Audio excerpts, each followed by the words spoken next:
Hello. That's it. It's the start of the big summer stream, a big theatrical cinematic intro. And then you're greeted with myself, Jacob, and Rich right across your screen.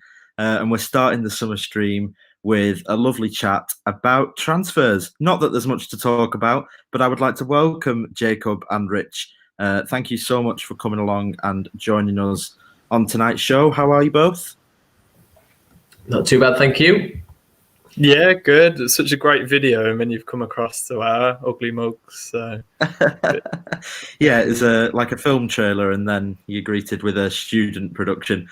As you've seen rolling across the bottom, we'll get ready for our first fan quiz this evening. The pin code is there. Just head to kahoot.it or use the Kahoot app. We're going to do things a little bit differently to last time. We're going to let you guys do the quiz at home, and there'll be a prize for each one. There's going to be 3 quizzes throughout the night. And basically, whilst you all join, whilst you all get yourselves ready in there, we're going to have a little chat with Jacob and Rich about transfers. Before we do, we just want to send you some sponsor messages and let you know how the rest of the show is going to go down.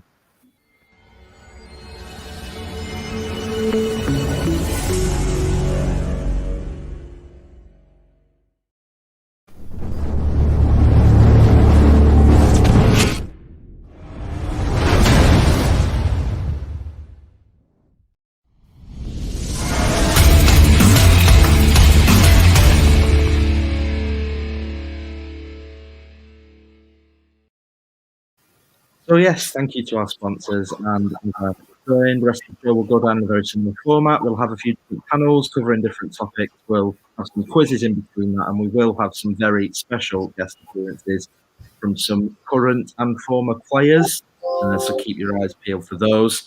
But we're going to get straight into it. Not that there's a million things to talk about. And we're going to talk transfers. And I'll come over to Jacob first. We've not signed anybody. Is that going to change anytime soon? I'd like to hope so, before the end of the window at least. I think we're all pretty aware of the situation at the minute. Maybe 3 or 4 recruits by the end of the window would be nice. That would be an ideal situation. But obviously Rovers have got their work cut out if they want to get anything in before the new campaign. But still another month left of the window, so it'd be interesting to see how it unfolds. And Rich, yourself, are you hearing anything? It's been a pretty slow one, hasn't it? Yeah, across the board, but even slower for Rovers. I think it was good of the EFL to finally put out about the embargo thing. I think while it was a pretty open secret, I think the fact they come out and put that out, and what has it been now, 20 days since they've been out of it, hopefully by the end of the week, should have one over the line. And then it's just what happens between now and the end of the window. I think with all these things, you just wait for the Premier League, and everything fizzles down from there for the kind of market that Rovers are going to be in. So I think that's pretty much where things will be from now on into the end of the window. But it has been pretty slow, and I think the fact we've seen with the friendlies so far, it's not a great look 2 weeks out from the start of the season. I think the team that finished the game at Bradford, I think while it's great to see young players get an opportunity, I think just chucking them all on at the same time for the last 15, 20 minutes or whatever it was the other day was really tough. But that's just the way the squad is at the minute. Yeah, and I think when we talk transfers, sadly at the moment, the biggest news coming out of Rovers is regarding a transfer out. Obviously, the ongoing saga of Adam Armstrong, which has definitely reached the heights of Jordan Rhodes and Rudy Gestede of years gone by. However many clubs interested, figures not being met, contracts running down pretty quickly. Are we still in the stalemate that we're at, where Rovers are hanging on to the figure that they want, Jacob, or has there been any movement on the Armstrong front? Yeah, I think it's been pretty much the same as it was at the start of the summer, really. On Saturday, when you've been away from it for about a month and a half, remember when he collected the ball in the first half and hit that volley, and I turned around to Rich and I pulled a face in awe, because you sort of forget how good a player he is. He's like the caliber of player he's just top quality. So, but it's sort of a precarious predicament, really, because in a way Rovers can't afford to not sort of cash in unless he is to sign a new deal, which at the minute doesn't seem likely. But and obviously, as the window draws on, as clubs are going to be testing the water and seeing if Rovers will budge on that valuation. It's how they see fit, really, as that goes. So they might change as it goes along. But yeah, Rovers really, well, they can't afford to let somebody of that nature and a key asset, well, leave for what he's not what he's worth later down the line. I guess that's the key point, isn't it, Rich? That because of the contract situation, it's a case of Rovers want a figure, but at what point do we have to take whatever we can get versus absolutely nothing next summer? Yeah, and I think that's why I've seen loads of people saying Ollie Watkins went for this, so and so went for this, but it is just the contract that sets him apart. A 28-goal season striker of the Championship is worth 20 million plus, but when they're in the last year of the deal and can go for a free next year, there's the offer of a contract, which is, from what I'm told, is a very good contract offer. But I think the chance of Armstrong signing that, particularly before the end of the window, are pretty slim now. I think we're at that position now where everyone's just waiting to see what happens in the next month. I think Southampton, unless they're going to really rise from where they were, from the bid that they had rejected, can't see them getting near. And then it's just who in the Premier League is going to be able to afford what Rovers want and be willing to pay for it. Somebody's only worth what somebody's willing to pay for it. Rovers can have the valuation, but if nobody's going to pay it, then what is his true valuation? And the difference is his valuation to Rovers is ridiculous because he scored 29 goals last season. They finished 15th in the league. So that's another thing, that what a team values him as, that they might have him as a second striker in their squad. To Rovers, he was pretty much the be-all and end-all of everything last season. So that also adds another equation into the mix, and it's how do you go about trying to replace that if and when he does go, with the resources that they've got, because that's another thing to add into the equation, that there's the money value to it, but there's the asset he brings on the pitch. And I think you're pretty much aware that if Armstrong is in the Rovers squad, even for the first 6 months of the season, you'd expect double figures and beyond, and it's what that brings. So there's a lot of things to factor in, and we knew this in May, and we're sat here now in July, and not a great deal has changed. I think the worrying thing from a fan perspective is that the Armstrong situation's got to where it's got with the contract, and there's potentially other players whose contracts are going to run down in similar ways. I'm sure the club would probably prefer to have Ben Brereton on a longer contract, for example, especially given his exploits in Chile. Just on the point of talking about players and contracts, incomings-wise, there's rumours about former Sheffield Wednesday player Adam Reach, potentially Rovers' interest there, and I know that's something that you've both spoken about. Do we know anything more about that, really? Is that one that we can see happening? He certainly used to play for Middlesbrough, which seems to be quite a common theme amongst signings that could come in. I think what you learn as well with Rovers is you see a name and you follow that name until they go somewhere else. And I was first heard about Reach in May, put it out in June, and we're now in July. So the fact he's not gone anywhere as well, he plays in a number of positions, he's known to the manager. He's not going to get anywhere near the money he's on at Sheffield Wednesday. So I think that one ticks a lot of boxes. And we'll think that if that one doesn't get done, then I'd probably get a bit worried, or it shows that they've gone down another direction. But free agents as well, now it's coming towards the end of July. They'll have not had any pre-season with the club, and we obviously saw that with Ayala last season, somebody who didn't train with the club. I know it was obviously a shortened pre-season last year, but the difficulties that brings. So, and before the transfer window, you've got 5 championship games and 15 points to play for. So it is just time against money, as the manager says. And I think it's just a case of, I think when 6 out of contracts and 5 loans went, I thought, this might be a chance to refresh the squad, albeit with limited finances. I certainly don't think they'll get near to replacing the 11. I certainly don't think they need to, because I think the squad last year was bloated because of the injuries. And that's just the thing that we keep coming back to, is they just can't keep enough players fit at the same time, and that's been an issue for the last few seasons. Yes, certainly, and unfortunately, it's not really positive news. And like you say, we've got games that will take place before the end of that window. One thing that is a little bit of a shining light is the kind of relationship that's been built between the club and between Mowbray and Liverpool and Manchester City, Harwood Bellis and Harvey Elliott. Do you think that we'll see some fruits from those relationships, Jacob? Do you think that perhaps Leighton Clarkson, who's been mentioned, or potentially any of the City youngsters could come this way on a loan deal?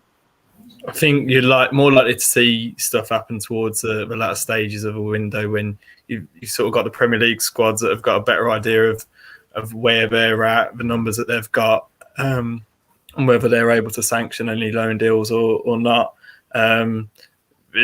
Especially, I think, it came with Harvey Elliott, didn't it, last year? It sort of came out of nowhere in the latter stages of the window.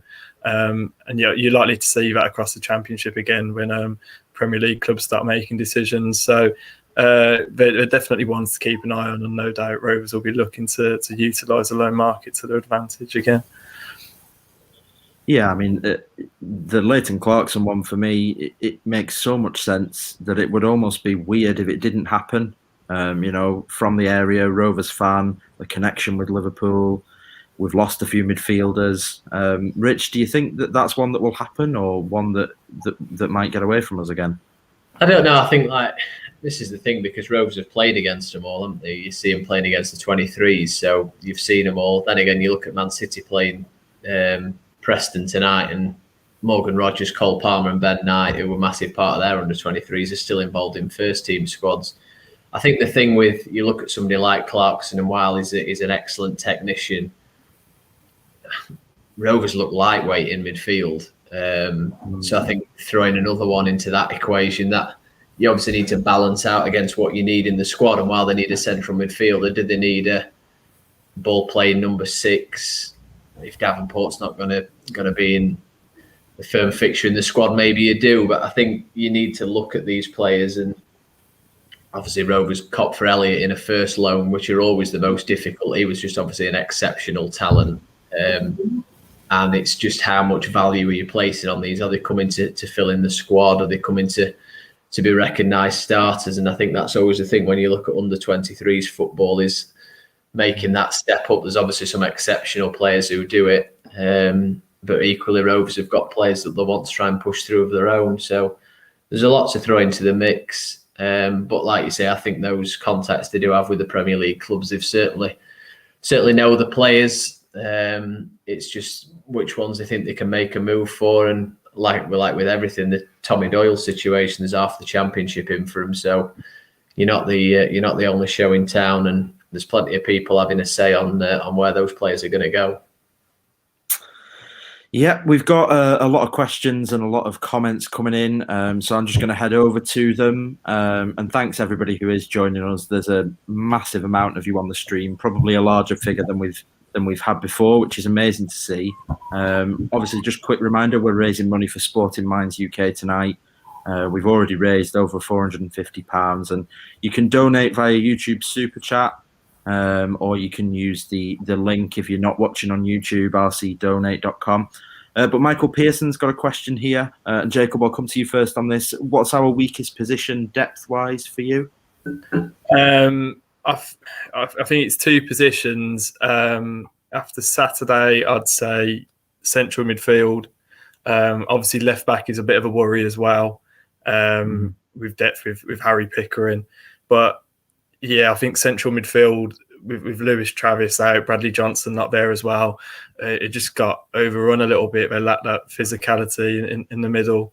I think they need, if not one, maybe two additions in central midfield. I mean, left back is obviously not a priority with Pickering there. You can always get back up in that regard. And no doubt Adam Reach has played in that position, as he has many positions. But yeah, for me, after watching on Saturday, I'd say central midfield is in need of bulking up a little bit. And Rich, you're back. I don't know what happened there, but we've got you.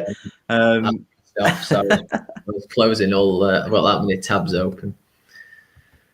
For you, what's our weakest position depth-wise?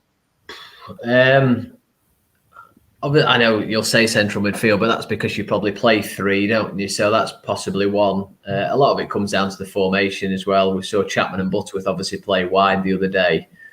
And then if you class in, it depends what you class in, Gallagher, Dolan and Brereton, and then Armstrong. So have you got, would you say you've got 6 there? So, and that's the thing, there's so many versatile players as well. It's how many do you cover? So if you're playing Rankin Costello further forward, which I'd like to see, then you'd say, well, are you possibly short at right back if you've not got Nyambe? I think the thing at the minute is centre half. With how quickly can you get Wharton back? Is Hayden Carter, are you stunting his development by just keeping him around to see you through because of Ayala's struggles last season? So I'd certainly like to see a centre half, a couple of central midfielders, and then probably an attacker, and that'll come down to how they view Chapman and Butterworth and their readiness for first team football, really. So there's lots to throw in the mix. It's how ready, really, do they view a lot of the players that they've got in the squad. Yeah, just to go through a few more of the comments. I'm sure he won't say anything publicly, but we've got John Buckley with us tonight, and I know that that's John Buckley himself because he's been massively supportive of tonight's stream.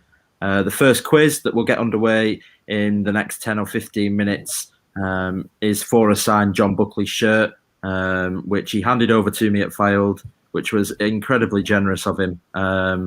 And we absolutely appreciate his support, and I'm pretty sure he's got a message for you later on as well. So thanks for joining us, and thanks for supporting the cause, John. Evening to everybody else, Shauna, Ollie, and thank you, Sam. We've got some other points here. Gareth says Jacob's got a fresh cut. And yeah, this is probably a pretty pertinent question from Dizzy Thumbs. We saw that Mowbray was having to isolate. Do we know that everything's okay on that front? Is he okay? Yeah, should be back tomorrow. Perfect, absolutely perfect. I suppose that was a difficult situation with the last friendly, and obviously the Leeds game tomorrow. Hopefully, everything can be a bit more back to normal. So yeah, from me, just a quick one. I'm sure there'll be not much you can say. And the answer will probably be no, but are there any names that we're interested in that we haven't yet heard about? Not that I'd say publicly without checking them out. There's ridiculous, and that's the thing at this time, you're getting names thrown at you left, right and centre. But yeah, I think from where we are, I think there'll be possibly something before the end of the week. And then it's just going to be a case of, I don't think there's going to be a stack of money about, but they're not alone with that. So yeah, I think that's pretty much where we are from what I'll say comfortably. Jacob? Yeah, I'd say it's looking a little bit better this week than it was last week, anyway. Yeah. In other news at the club, obviously we've got a couple of departures that have kind of come out this week. Billy Barr's off to Salford and Simon Cooper off to Stoke City. Do you know if there's going to be plans to replace? Is there conversations about who's going to take on the 23s? Is potentially Damian Johnson going to step back into that role or anything along those lines? I think, well, they had, I know when Billy got it, I think there was 6 candidates they interviewed. It's one of them where there's obviously internal interest, which takes you straight to Mike Shearer, who'll be the natural step up from 18s to 23s, which is what Billy's done. They've obviously got an assistant at under 18s level in Ryan Kidd, which they've not had at under 23 level since Dunny left.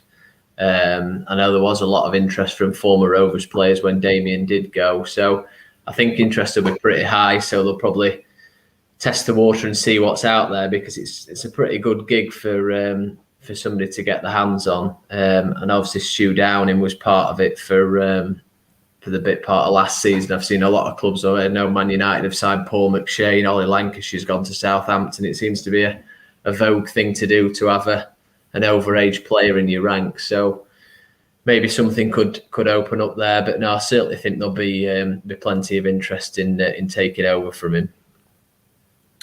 Yeah, and they did so well last year, and I certainly enjoyed watching them. And obviously, we started getting the live streams, which I assume will probably move over to Rovers TV, and the fix just came out recently for the 23s as well. So pretty positive on that front, and the academy does keep producing. Jacob, is there anybody that you're excited about that could come through from the academy this year? In terms of under 23s? Yeah. Jake Garrett. Well, we've seen a glimpse of Jake Garrett on Saturday. Made a little bit of a nervous start, but he's a player that is a great talent and obviously rewarded with a 4-year contract. So that's a great show of faith from the club in that regard. Isaac Whitehall. Every position I see him playing, he puts in 110%. Great quality. You can just trust him in any position, really. He's a great watch. I think you might see more Zach Gilsenan as well. He was another that came on Saturday as well. Showed glimpses of his quality, his ability to drive beyond defenders. There's a bit of excitement around him. And the goalkeepers as well. I'm a big fan of Jordan Easton. Commands his area really well. Good shot stopper. Distribution's brilliant as well. He got a lot of credit from Mowbray against Fylde for that. So yeah, there's quite a few to keep an eye on. And it's good that obviously they've had the campaign like they did last year. It was a great advertisement for Premier League 2 football. And I think it's drawn a lot of supporters in, a lot more supporters in than probably before. So if you obviously keep that exposure up, it's only a good thing for them. A couple of comments in regarding pre-season, and obviously both of yourselves have been quite lucky in able to watching all the pre-season game, or at least having a little bit more insight into pre-season than we've had. Maybe not the Everton game, I don't know. But question from Chris here about Butterworth and from Andy Watson. I was at the Fylde game. I thought he looked really good there. Do they see him as somebody that's really going to break through this year? He seems to be really prominent in everything the club are putting out, like training videos and things like that. And he's been, the best player on the pitch for a couple of the pre-season games. What are your thoughts on Dan Butterworth, Rich? Obviously, the manager really rates him and has done for a couple of years. And I think, obviously, I know the injuries things have probably set him back. It's probably finding his position in the team, whether they're brave enough to play him as a 10, which I think is his favourite position. He played wide at Bradford. Watched the Fylde game. I thought it was good there. Reports were that it was lively again at Everton and went close to scoring. I think at Bradford there is that thing where whether he's trying to over-impress too much or that is his style, just carrying on the ball and holding it on for too long. I thought, obviously, having both him and Chapman in the side, whose natural instinct is to get the ball and carry it, I think while that's good to have a point of difference, I think it probably didn't quite balance out the team. And again, it's just where do they fit in the ranks of the attackers behind probably Armstrong, Gallagher, Brereton. I think Dolan was obviously the bonus ball last year. It'll be interesting to see if he's still obviously staying above those players. But real talent and highly rated by people at the club. I know Billy in particular has had him for quite a while, so didn't want to rush him back into action too soon for the 23s last year, which is probably why we didn't see him play for the first team. But he's getting to that age now, and he's 21, where a lot of them we really need to start him now seeing him kicking on in the first team. Well, we've got 5 minutes or so left with you guys before we move on to our first quiz, and I bring in some familiar friends to the stream in Ryan and Luke. So I just thought I'd ask you some quick questions about the season ahead, just to get your thoughts, and the usual ones really. So I'm going to ask you both, where do you think we can finish this year? And you could do a with Armstrong or without Armstrong prediction there if you want to. And also just your thoughts on how many goals Ben Brereton can get this season. So Jacob, I'll start with you. For Big Ben, I'm really optimistic. I think confidence will mean a lot for him going. I think double figures could be an achievable target. It was 7 last year. sort of confidence that he's in at the minute. Obviously, the injury in December last year, as we've seen with several players, a disruption that injury cause in terms of building up your form and fitness. So if you can avoid injuries, double figures should be a target that he's aiming for. As for league position, we'll take anything between 18th and 12th, won't we? I think really. Yeah, around there. I think with the expectation of this season, it might make a difference. And obviously, it's a less bloated squad to contend with, and that brought its own problems last season, maybe with selection and finding a good balance in the team and system. So, yeah, mid-table would be respectable this year. The key question, I suppose, for you is who will finish higher, Rovers or Birmingham? Do I have to answer this question? Yeah, you do. Yeah. Well, obviously, with all the world-class signings I've made, anything less than first place would be a bit of a disappointment for Lebo's men. But no, I think it's wide open, the Championship this year. I mean, we probably say that every year, but yeah, but with obviously, you look at the teams that come down last season, Fulham. Kept most of the players. Obviously, Marco Silva's come in, and there's West Brom as well. We've sort of gone down a different dynamic with Ismail in charge. It'll be interesting to see how they fare. And obviously, all three of the relegated clubs have got new managers. So, and Bournemouth will probably be another club trying to push. I think there'll be a few surprises this season. So it'll be interesting to see how it goes. Well, politicians' answer there, but I don't blame you at all. I think Birmingham have actually made some decent signings, to be honest. I would definitely have them above us in my predictions. Rich, same to you. Where do you think we'll finish this year, and how many goals do you think that Brereton Diaz can get this year? I think I can't see him finishing the top half with the squad as it is,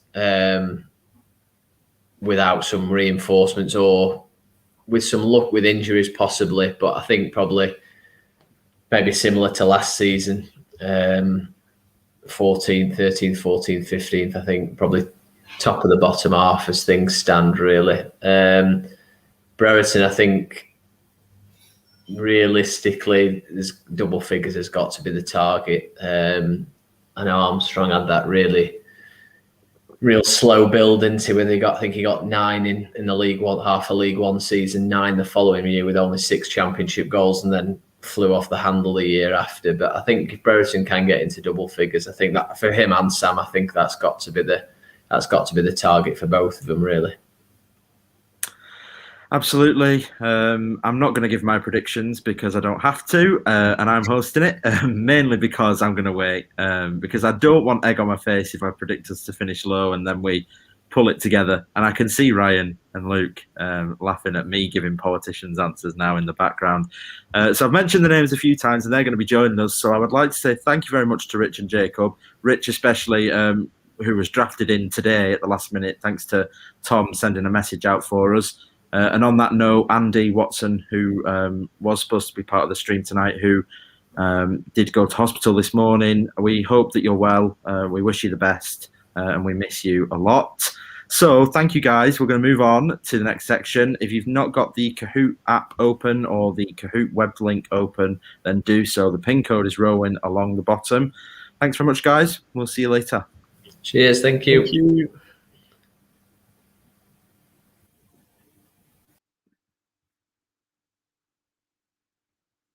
Yeah, it's quite easy to talk about the jellyfish, attacking your face, the storms, the cold. Even as well, I started to lose parts of my tongue as well. So just to break it down, it was 157 days of swimming, 12 hours a day, 1,780 miles. And throughout that time, you're kind of left alone in this strange world of sensory deprivation where you're just looking at the bottom of the seabed. Yeah, there was many moments that I questioned what I was doing. But eventually, if you keep putting one arm in front of the other, you will circumnavigate Great Britain. And I just think that's something that a lot of people can take. It doesn't matter how, dark a time you're going through, face up to your current reality, but at the same time, know that it will be over.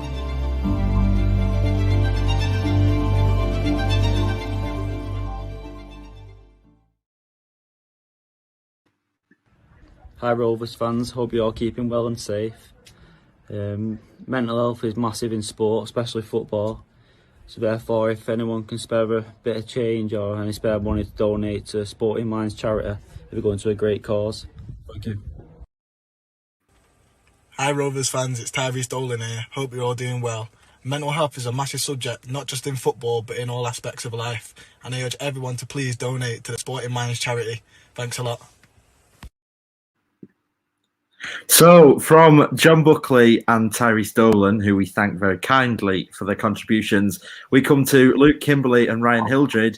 Guys, we're getting a band back together. Yes, we are. How are you? Sorry, we should just make a little change because it's very weird set out like this. We'll have to put Ryan in the top left because that is romanticism. Romanticism. Love it. As I said, guys, the pin code is Rowan along the bottom. So head to kahoot.it and enter the pin code there, or you can download the app. We would advise doing it on a separate device because the questions are going to come up on the street and you need to answer on something else. So we think we've got quite a few of you already. So let's just have a look. Yes, we do. We've got 34 of you in there. So again, thanks to John Buckley, the prize for this Kahoot quiz that we've got up first is a signed away shirt from last season. And I've seen it and it's great and it's his best wishes. And anybody who wins it should be delighted. We're only going to have a first prize. And if you win the first one, you can't win the second or the third quiz. So maybe make your decision on which one you want, which prize you're after. Ryan, Luke, you're going to play along this first quiz with me. Are you feeling optimistic about how well you'll do? Don't think so. I think I've let myself down on one of these before, so we'll give it a good shot. We can only try, Joe. Let's see what happens. Absolutely. I take it we're on the Kahoot then, are we? Shall I be... Yes, definitely, yeah. Luke. Right. You get yourself ready. Don't worry, he's only had he's only had 4 or 5 months to prepare, and it's fine. No, it's fine. That's how well prepared I am. There we are. Can you guess my name on there, Joe, whilst Luke gets himself in? Oh gosh, let's have a look. I don't know. Am I supposed to know straight away? Is there a joke that I should be doing? When you see him, you'll know. Will I? Yordi, he's there. He's right in the middle. I just got to it. I'd read Jordan Slew, and I've finally seen it. Obviously, we'll have some amazing names on there, I'm sure. We've got loads of other prizes to give away that's not just on here. There's loads going on. But obviously, the important thing tonight is donations. So far, we have raised £452, but we definitely need to get that higher.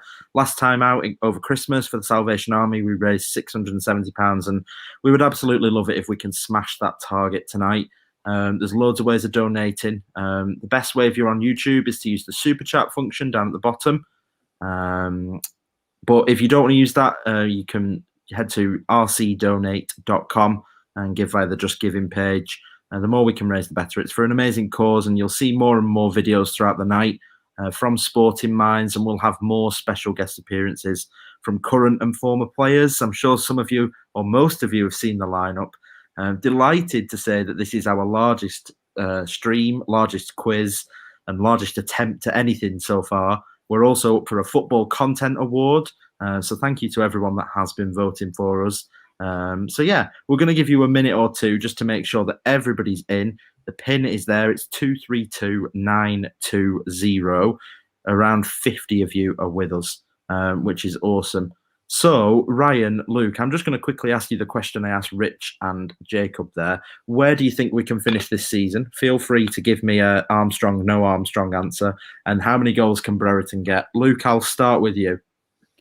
I don't want to give too much away because we've done a little recording already, myself and Ryan, ahead of something that's going to go out. But I've been optimistic, as you well know, everyone who watches these channels. I am usually very optimistic, and my optimistic this year is 11th, 12th. So that is saying everything to how I think this season's going to go.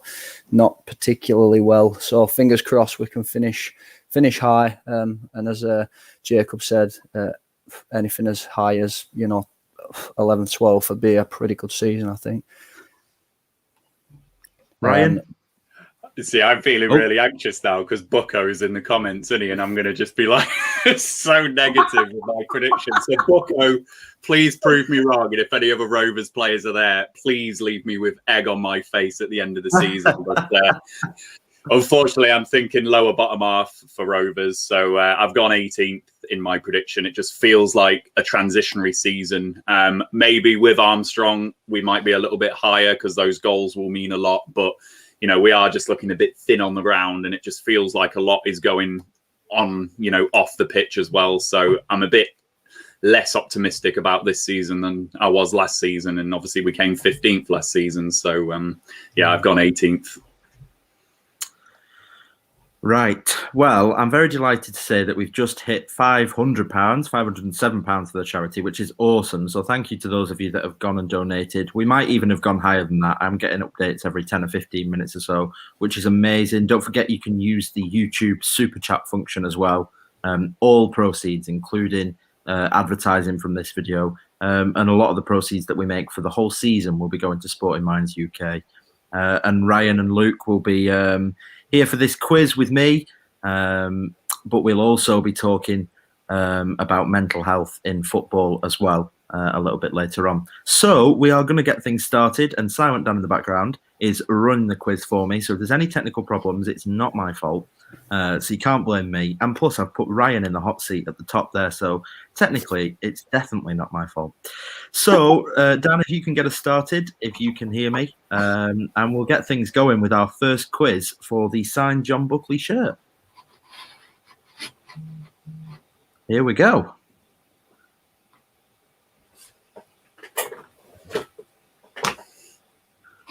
Okay, question number 1. Who scored more league goals during their time with Rovers? We've got Colin Hendry, Charlie Mulgrew, Damien Duff, and Chris Samba.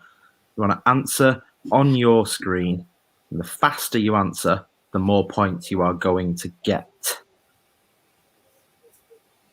We'll see who climbs up the leaderboard.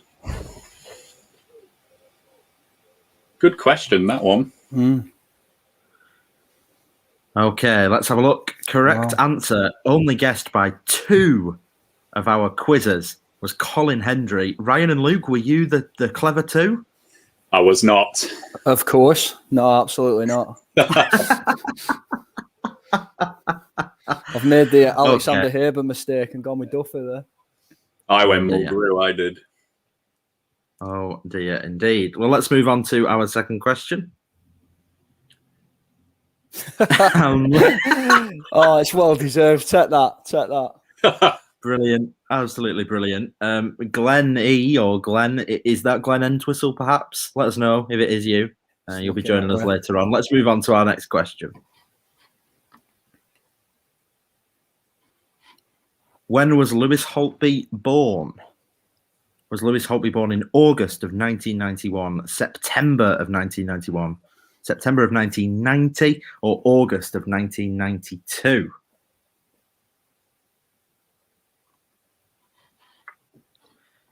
Ryan, what have you gone for? Oh, it's a complete guess. August 91. I think he was 30 when he played for us, so that's what I've gone for. Sorry, Luke. No, I've gone with the same. I've same sort of thought process there, I think.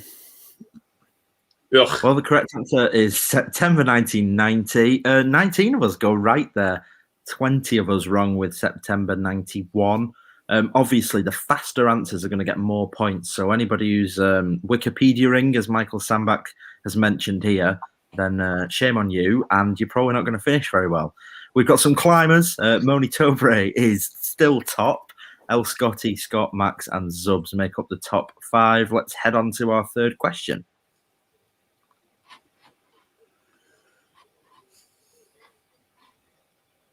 The suspense is killing me. Which of the following clubs did Stephen Warnock not play for? We've got Sunderland, Wigan, Aston Villa, and Burton Albion.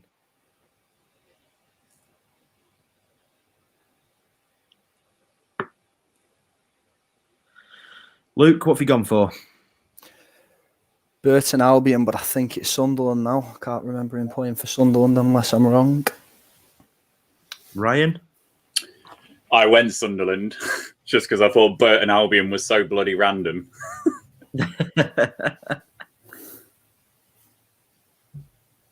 Yeah, Sunderland's the correct answer. 32 go right. Yeah, Burton was a bit of a trick one there, and 11 of us go wrong with it and are fooled. Let's have a look. Has that affected the leaderboard?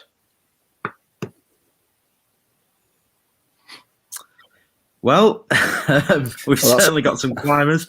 Earnshaw, who I'm pretty sure is Jack Earnshaw. Finlay McKenna in fourth. Burnley FC. Let's see. If that's a Burnley fan, we're definitely just going to kick that one. Steve Keen's dad. Nice of you to join us. There you go. In second place, and Moni Tobre in number 1. What a top 3 that is, honestly. Which club did Chris Samba retire at? Was it? Oh, God. Angie, not bothering with the second bit there. Okay, no, there you go, Ryan. Thank you. QPR, Aston Villa, or Blackburn Rovers? Oh, I've just got that wrong. Stinks. Oh, he thinks he's got it wrong. We've got loads of answers in already. So what do you think you've gone wrong with, Luke? I think it was Villa, weren't it? Because he had a spell at Villa right at the very end and didn't really do much. So I went with Angie. Oh, Ryan? Yeah, I went Villa. Well, let's wait and see. Angie after us, didn't he? So Yeah. we'll see. Definitely not QPR. I think he went to QPR after Angie, I think. It did the rounds, didn't he? Trying to get a bit of cash. A similar thing to a man called Danny Murphy, whose name should not be said again. Murphy retired at Rovers, didn't he? Yeah, of course he did. Whilst he was playing. Aston Villa. 24 go right. Don't worry, Luke. 18 of you went wrong with Angie. So not just you, not on your own there. Let's have a look. Has it affected the leaderboard? Have we still got Moni Tobre in first? We don't. Moni Tobre falls off the leaderboard. Steve Keen's dad, again, thanks for joining us, is there at the top. Finlay McKenna in second. And then we've got Moni Tobre, Earnshaw, and Youngie with 2 eyes. Lovely comment from Glenn here. Murphy retired before Rovers. He certainly did. Which season was Blackburn's 122nd year as a football club? Was it 2008, 2009, 2010, 2011, 2011-12, or 2009-10? It's time to get your maths brains on. 122nd year as a football club. Which season did it take place in? I'll give you a clue. We were founded in a November, so it would fall into the new season of a year.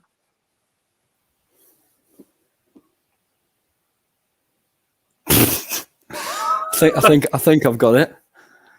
That's asking a question now. Mathematics. Yeah, that's very true from Piccadilly Pilgrim. Ryan does have the start year behind him. However, apart from Burnley FC, I would expect that all of us would know when Blackburn were founded. Blue Rome, if only somebody had a flag that would help. Okay, so the correct answer was 2009, 2010. 23 go wrong with 2008, 2009. So Finlay McKenna is in first, Youngie in second, Earnshaw in third, Tyler Sullivan in fourth, and Tom Scoe, who I'm going to assume is Rovers Chat's very own, making up the top 5. Let's move on to our next question. Okay, who will Rovers face on Boxing Day of the 2021-22 season? Is it Huddersfield Town, Birmingham City, Stoke City, or Hull City? Rovers Radio. Murphy retired about 3 days after he signed for us. Alexander Haven, he stopped playing whilst on the pitch for Rovers, Danny Murphy. And Michael correctly pointing out that there are technically 3 Ys in Youngie, so there you go. The more you know.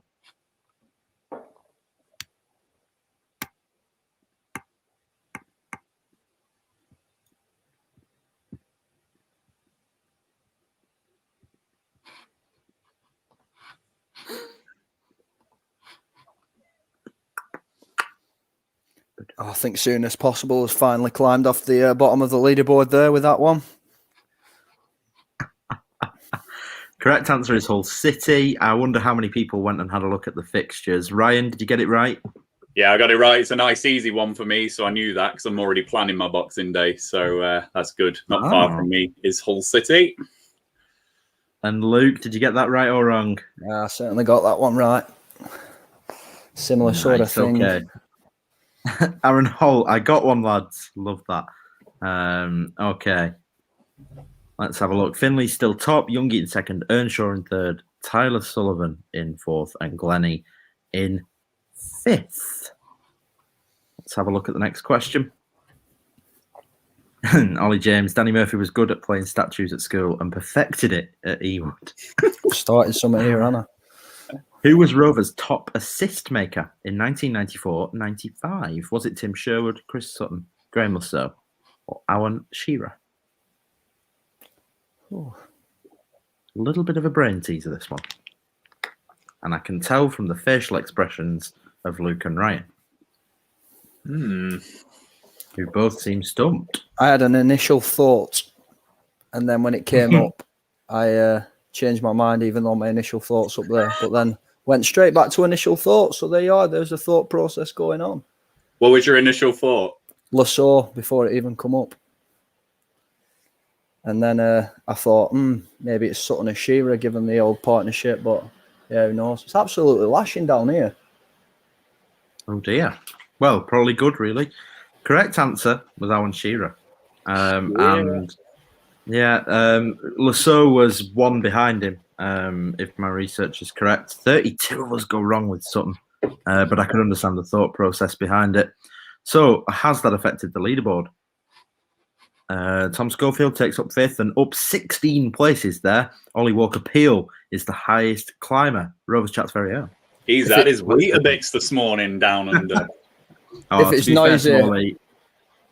noisy, here, guys, I'm in the midst of an absolute monsoon. So no, you're okay. You're okay. Good. Ollie is joining us, and it's about 4 in the morning where he is. So thank you so much for being here. Good man, Ollie. What was the attendance for our largest crowd versus Bolton Wanderers in the FA Cup in 1929?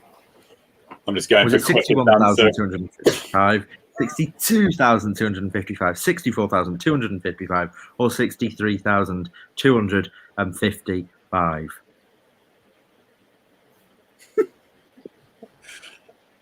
That's like going shopping and the wife saying pick up some potatoes and you pick the red ones because they look nice. That's pretty much what I just did there.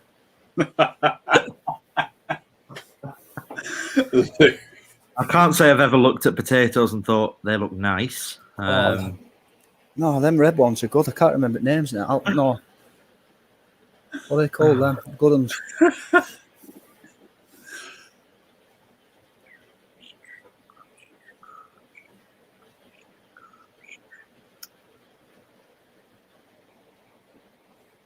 Okay, getting pretty close now. Let's see. Correct answer.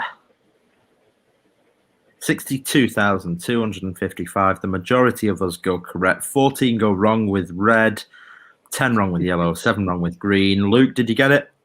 No. I went with bottom left. No, I just clicked on the first one I saw, trying to get big points. That'll teach me. Okay, Finley McKenna still in the lead on the leaderboard. Let's move on to the next question.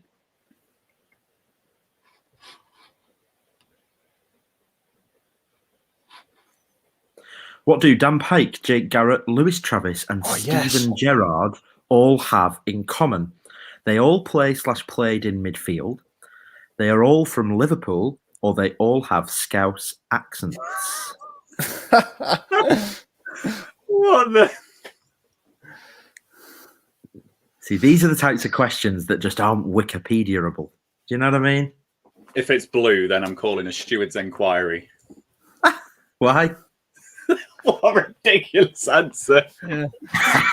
What have you gone for, Ryan? Yellow. Yellow. It's got to be yellow. You know, you've never heard of accent etiquette. You know, Gerard's got a bit of a Scottish twang now. You can't be calling that. Sorry. Oh, we're not having that. We're not having that. Absolutely not. Lewis, if you let me finish, boys. Lewis Travis is from Whiston, which is in Merseyside, but it's not in Liverpool. They do all have a Scouse accent, though, so there you go. Get out. What a There you disgrace. go.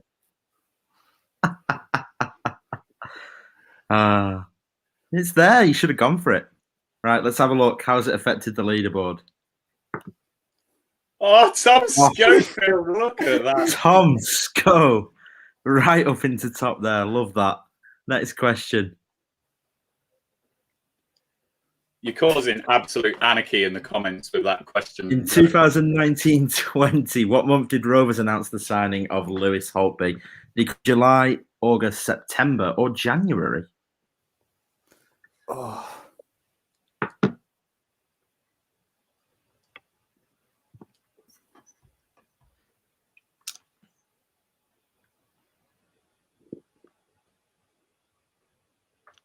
Thoughts?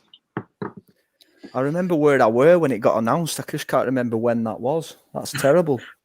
Where were you, Luke? I were in Cambridge on a nice little outing with some friends. Oh, lovely. Lovely Were log you cabin. punting? No, didn't punt. Well, I there was you on go. the train, You were there in September, Luke. I was. But funnily enough, I was there in August. In my head. 32 of us go right. Does that mean you put August? I did put August, yeah. Oh dear. Oh dear. It doesn't seem to have affected our leaderboard, but up 7 places is Aaron Holt, who's the highest climber. Next question. Alexandra Meadows and Lymington Road have what in common? Are they former stadiums of Blackburn Rovers? Oh, okay. Former stadiums of Blackburn Rovers again. Former this is training grounds interesting. of Blackburn Rovers or former training grounds of Burnley. I don't know why that first one. Again, I didn't put these on the Kahoot, so Dan is completely to blame for this. Oh, I hope the answer's red or blue, and people who put red or blue get it wrong as well. It'll be brilliant. Dan's to blame. It's not my fault. If it's any Absolutely, consolation, Dan. guys, Dan is in the private chat here going absolutely wild with himself. He's very upset and he is going to have a quiet word with himself in the mirror. Yeah. Well, there you go. Blame me. Go on then. Why not? Quick note: we've reached around £530 in donations, so thank you Can you very believe much. it? It's the former stadiums of Blackburn Rovers. I can't believe I So went red.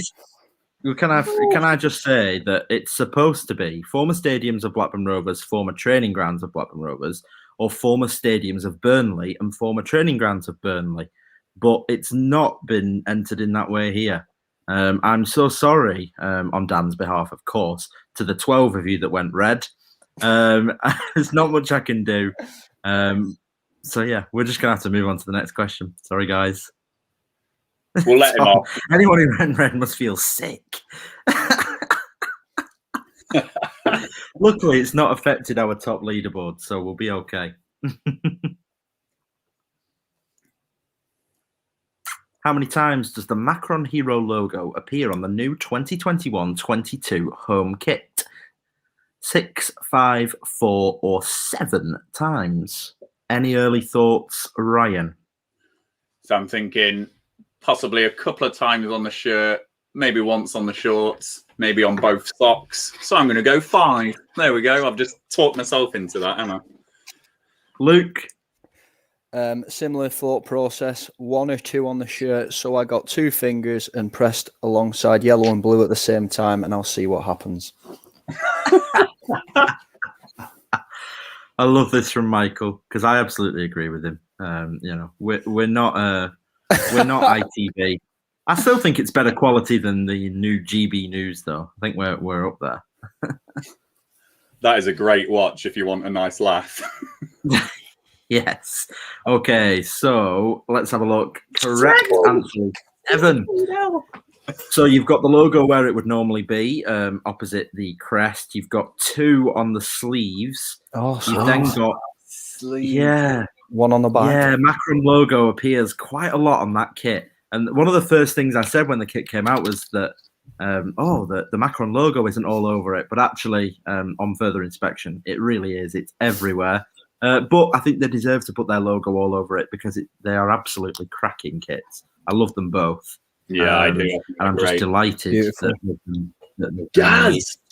Gaz climbed up to top of the leaderboard. with a cracking answer. I probably wouldn't have counted it as cheating if somebody wanted to get a picture up, because it's not easy to figure out very quickly how many are on there from the pictures. It took me a while. If that's Gaz Israel, who's very, vocal in the chats, he's always in the comments. Get in, let us know it's you, Gaz. Aaron is right. The socks, Macron logos on there as well. It does take it to 7. You can have a look for yourself. The next question. Rovers' record league win came against Middlesbrough in 1954. What was the score? Was it 11-0, 9-0, 10-0, or 8-0? Do you know this, or are you going to be guessing? I should know it, but I don't.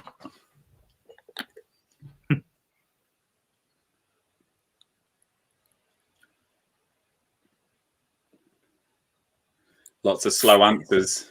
People have been firing the answers in previous rounds. I can see it slowly ticking now. There's some Wikipediaing going on. Gaz is Gareth Moores, not Gaz Israel, as he's pointed out for us here in the comments.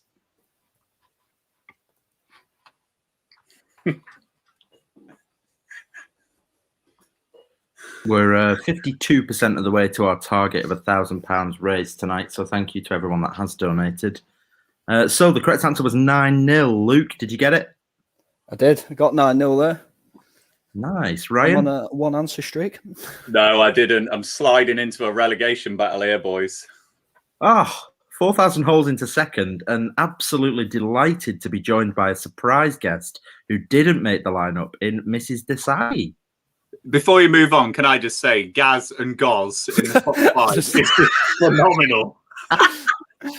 Do you think they're like twins, or do you think that's Gaz with 2 devices being naughty? Scott, no offense, I want Goz second, so we can have Gaz and Goz fighting it out for first and second. Absolutely brilliant. Right, okay, next question. Superb. Who am I? And I'm not saying it. You'll have to look for yourself. And I'm not even going to bother with all the names as well. Read it, because foreign languages are not my strong suit. Well, that A at the start, that is there. You've done that on purpose. So, I mean, that clearly says in Greek, if you were to read it in Greek, and obviously because my Greek's so fluent, it says Antonis Sturgiakis, of course. I mean, that's what you'd think. Yeah, I know. You've definitely thrown the cat amongst the pigeons there. I know you have, Joe, because that's what you do. Well, and why would it say, why Socrates? I think Dan needs to come on here and actually pronounce that if he's putting that in the quiz. No, to be fair, this is my question. Of course, right, well, you can pronounce his name then. Socrates. Papastopoulos. To be fair, that's not a bad effort. Yes. I don't know. Of course, it's Anthony Sturgiakis. You can see so many indications that it's Anthony Sturgiakis. Of course, I went George Donis because I thought you were just mugging us off. And you love George Donis. Yeah. Yeah. So there you go. And to answer a question, it wasn't that we couldn't think of the 4th Greek. I think it was just a case of surely they'll all get this right. But somehow 8 of us didn't. Congrats to the 38 of us that did go right. Has Gaz or Goz been got here? Come on, Goz. I'm praying on Goz. Come on, Goz. Let's have a look. Come on, Dan. The suspense is killing me, man. Yes. Goz is a climber. Well done, guys. So yeah, you can see your top 5 there. Gaz, 4,000 holes. Tom Scow, Goz, and Tyler Sullivan. So yes, Gillian Harvey. God, that classics degree was worthwhile. And I agree, Piccadilly Pilgrim. It was pretty obvious. It wasn't exactly difficult, that one. I think Ryan overthought it. I did. No, that is some fact coming in there from Dan. Wow. Oh, wow. Brilliant. That's very true. Okay, next question. Penultimate one. When was Ben Gladwin released by Blackburn Rovers in the 2019-20 season? Was he released in January, June, December, or August? No disrespect to the fella, but not early enough. I think is he back at Swindon now, where it all began? Yeah, I think so. Not that I expect everybody to have followed the career of Ben Gladwin with much rigidity.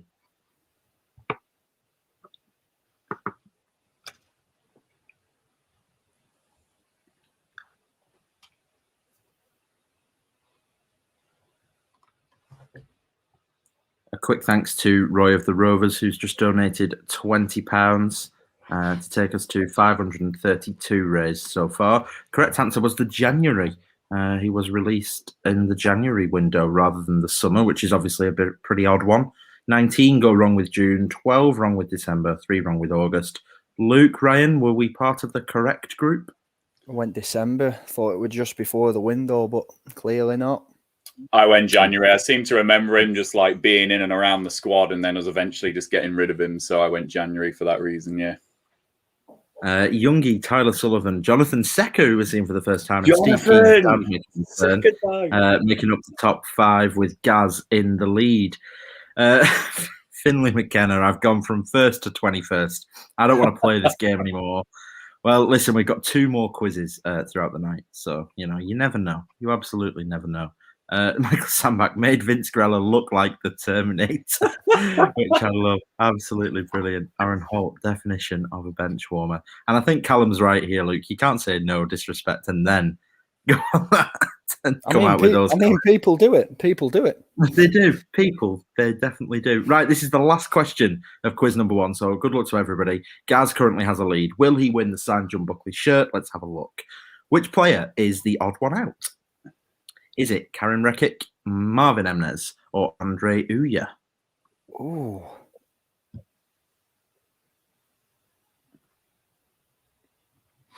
Interesting. Any early thoughts on who's the odd one out here? Yes. Don't tell me why you think it, but Ryan, who do you think the odd one out is? I went Ouya. Okay. Luke? See, I've gone Ouya, but is it Mnet? Oh, fair enough. Yeah. It is Andre Uya. Ryan, why?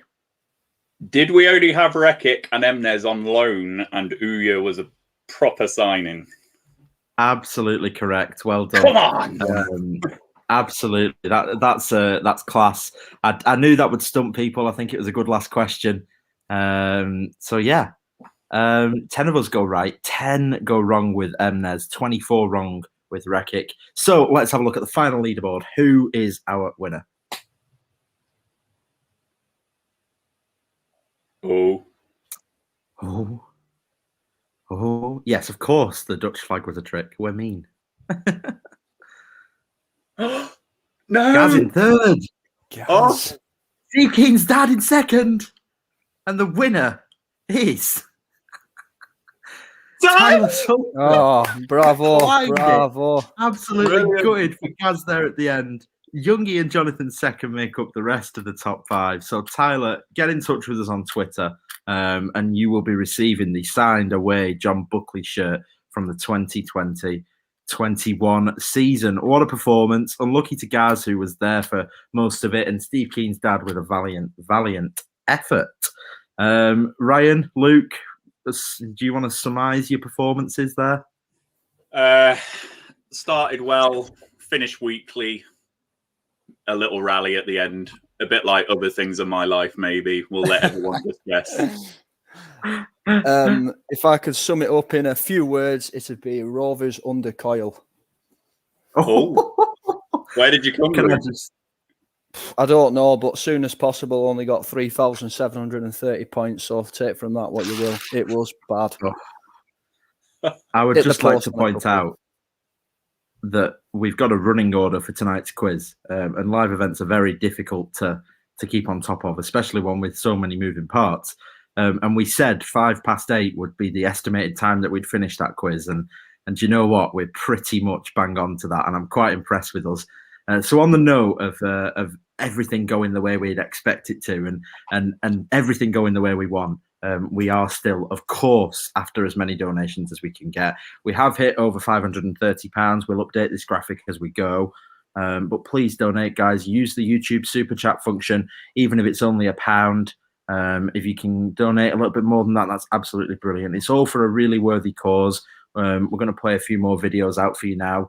And then myself, Ryan, and Luke are going to have a little bit of a chat ourselves about mental health in sport. We'll get the Kahoot pin for our second quiz, which will be for a signed Joe Rothwell home shirt from last season, up and running on the bottom, so you can start joining. You might want to go and do some research, make yourself a brew and get yourself ready, and we'll get ourselves ready for a little chat. So well done to everyone that took part. Well done to our winner, and thanks for Ryan and Luke for joining me there. We will be back in just a moment or two. I was there slogging away, working hard on my own in the rain, and I thought, why am I here? Why am I doing this? As a former international athlete, my kind of career started very young. I was very good at the age of 16, and as I progressed, I kind of plateaued a lot. I kind of lost track of the balance between life and sport. I really struggled to kind of keeping that kind of continuity between the elite training that I was doing, the balance of the academic studies, and finding my purpose within life and what I was passionate of doing. This partnership between Sporting Minds and Loughborough Sport is a fantastic opportunity to develop the mental health and support that there is available for student athletes and students themselves. It's so important to talk about these things so that they don't come out all at once. I had a really good support network and had fantastic people around me who really helped me with what I was going through, but that only came after I'd spoken about it.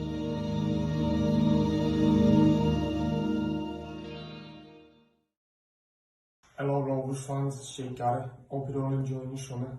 Mental health in football is a big topic, and I urge everyone to donate to Sporting Minds UK.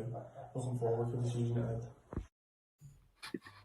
Hi Rovers fans, Louis Ansley here. Hope everyone has enjoyed their summer. Mental health inside and outside of football is a really important topic. I urge anyone tonight who can to donate to Sporting Minds for a great cause. Hope to see you all back at the football soon. Okay, so we will get you a Kahoot pin for the next quiz as soon as possible. But I would just like to agree with Tom Schofield that Jake Garrett absolutely, definitely does have a Scouse accent. I spoke to Jake's dad to get this video, to get this over. And actually with some of the younger players, it was parents and brothers and sisters that we spoke to. And when it came over, Jake's dad himself said, you might want some subtitles. But I can promise you he was speaking English there. He's just got quite a thick accent. Should we listen to that one again? Hello Rovers fans, it's Jake Garrett. Hope you're all enjoying your summer. Mental health in football is a big topic, and I urge everyone to donate to Sporting Minds UK. Looking forward to the season ahead. But he is absolutely right. We are looking for donations, and the more we can get, the better. We want to smash.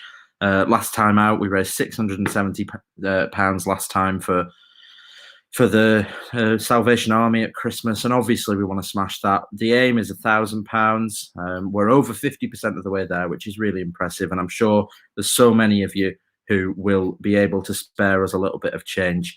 We are going to be putting the Kahoot pin down at the bottom imminently. I'm going to read it out for you if you want. So it's 4925317, and it's now going to scroll along the bottom for you. Oh, okay, there we go. 4925317. So if you want to join the Kahoot and get yourself ready for the next quiz, which will be for a signed Joe Rothwell shirt from last season, then make sure you join the Kahoot. Head to the Kahoot app or kahoot.it and enter the pin that's scrolling along. So obviously the charity that we're raising money for is Sporting Minds UK, and it's all about mental health. So Ryan and Luke, I thought I would keep you around for a little bit just to have a little bit of a chat about mental health in football, mental health in sport. Obviously, lockdown was really difficult for all of us.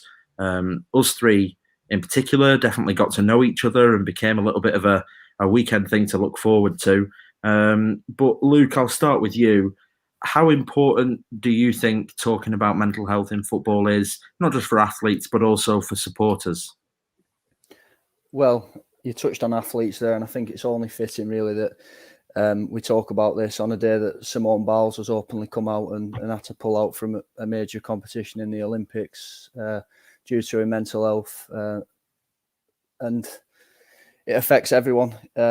Mental health and mental illness, obviously, as we know, are sort of two different things. But but both are very much interlinked. And mental health is something that we've all got to be aware of. We've all got to look after our own health, whether that be physical, whether that be mental, and it's going to affect us all at some point, whether we're an athlete or whether we're, a supporter of a football club. And I was doing a little bit of reading myself into sort of mental health in footballers in particular, and you look at obviously the tragic events with the likes of Gary Speed, Robert Enke, big profile names in football that sadly lost their lives to depression, and you can go as far back actually, and it's frightening really, that in the 30s and 50s there were Scottish footballers that actually lost their lives to depression and took their own lives, which is so sad. But I mean, the positive that we can take from this now is that we are speaking about it, and it's not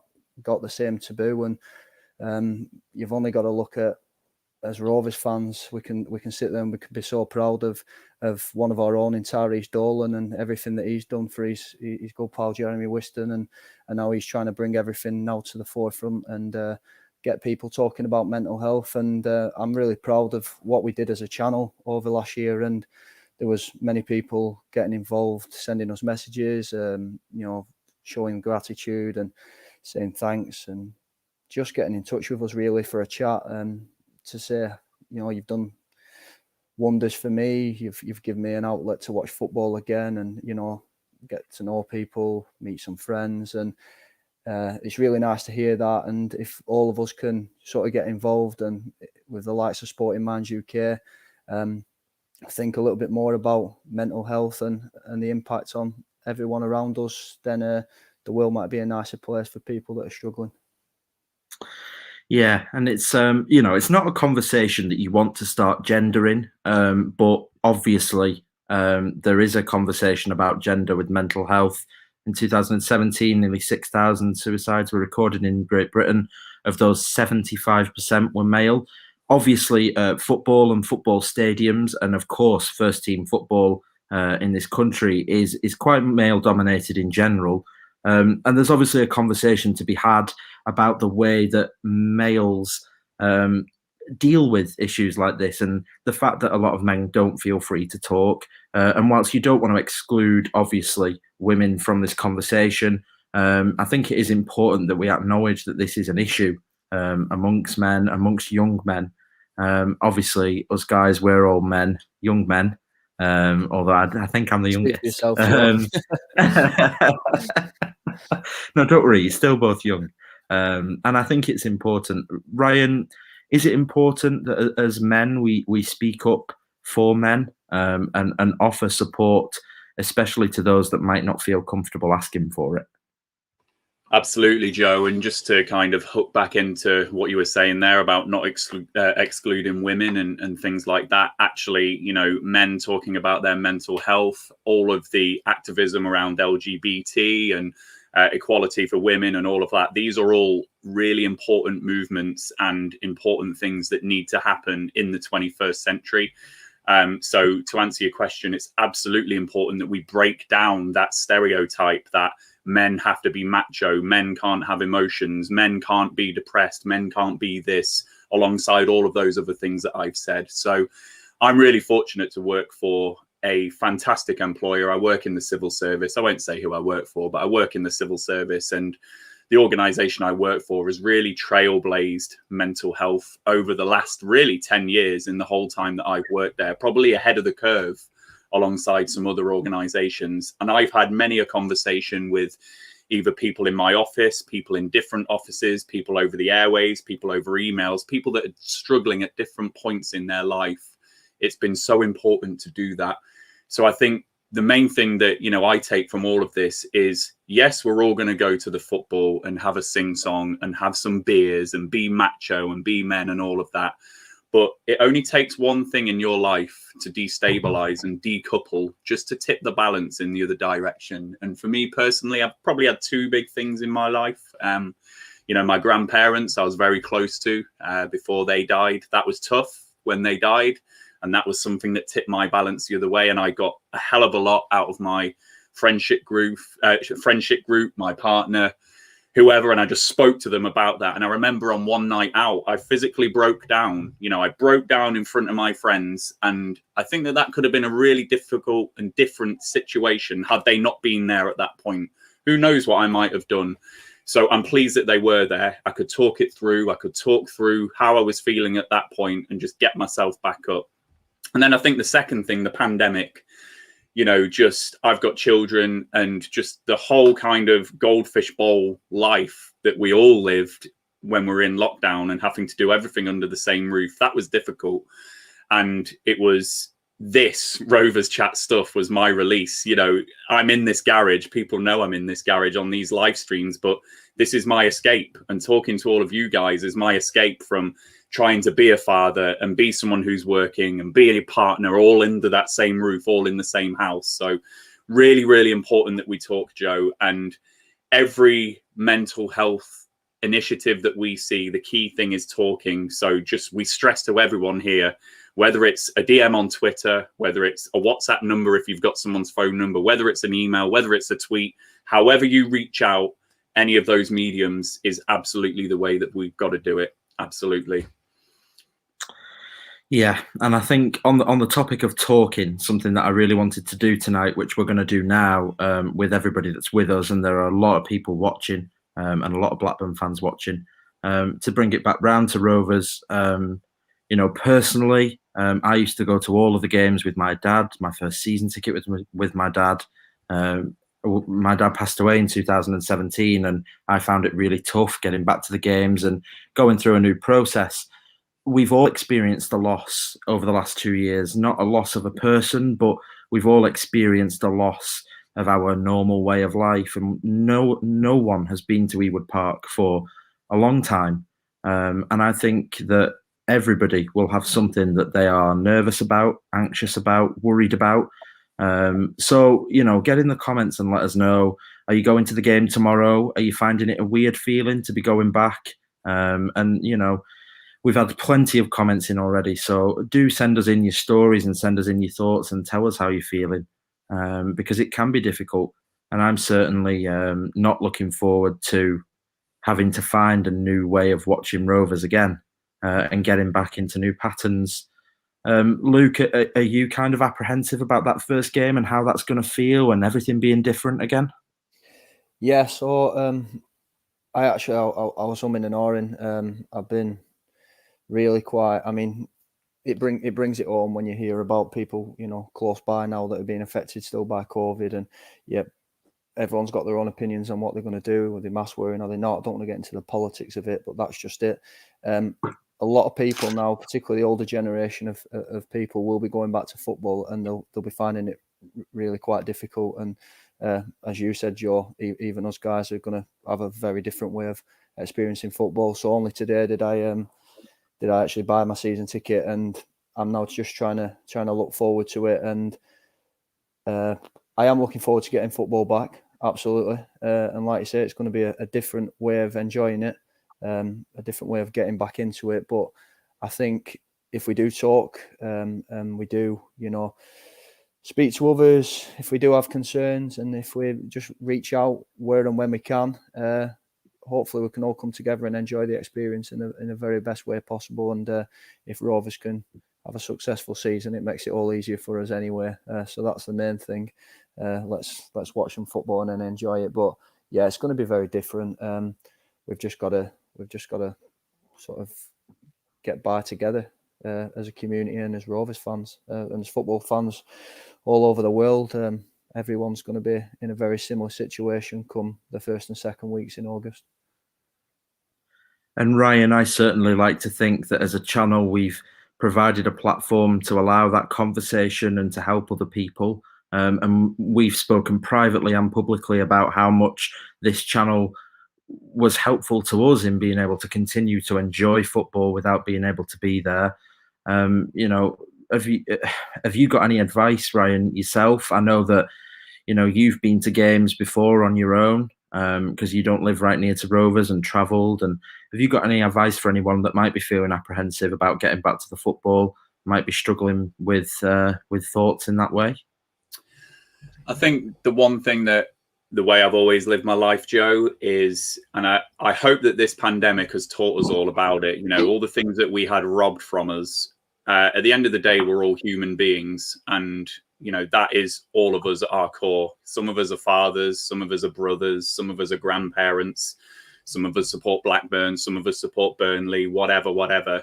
We're all human beings at the end of the day, and I think if you live your life being a good human being, then you won't go far wrong. So when I've been to away games on my own and felt nervous that under my coat I've got the shirt underneath.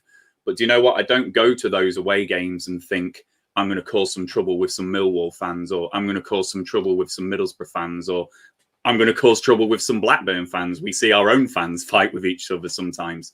I go to enjoy the game, and if I come across people, I'll talk to them. And usually if you do get talking to someone, 9 times out of 10, 99 times out of 100, that person will talk to you back. And if you're a civilized, decent human being, you'll have a civilized, decent human conversation. So that would be my advice first and foremost to anyone if they are thinking of going alone. But of course, I realize that is a completely daunting experience. So what I will say at this point is, if anyone does ever want to go to a Rovers game, and I'm sure all the Rovers chat lads will say, hit me a DM, if I'm traveling that way or whatever, and I am going on my own, I'll happily go with someone. At the end of the day, I like to think that people have seen enough of me over these streams that what you see is what you get, and how I am on these streams is how I'll be in the stands and how I'll be in the pub and how I am at work.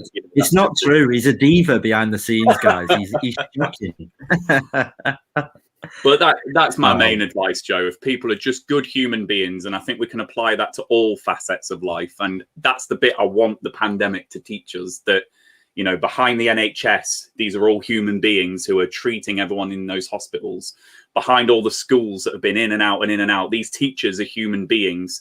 Behind all the police that are having to deal with all the riots, they are human beings. That's the bit we all need to remember at our core. And if some of these human beings at different points in their life, what we're discussing today, men's mental health, if some human being men are struggling at certain points, let's talk to them as human beings. That's the advice for me, Joe. Just a quick thank you to David Stewart, who's used the super chat function to donate $9.99, and that will go towards the tally. All of that will go towards Sporting Minds UK.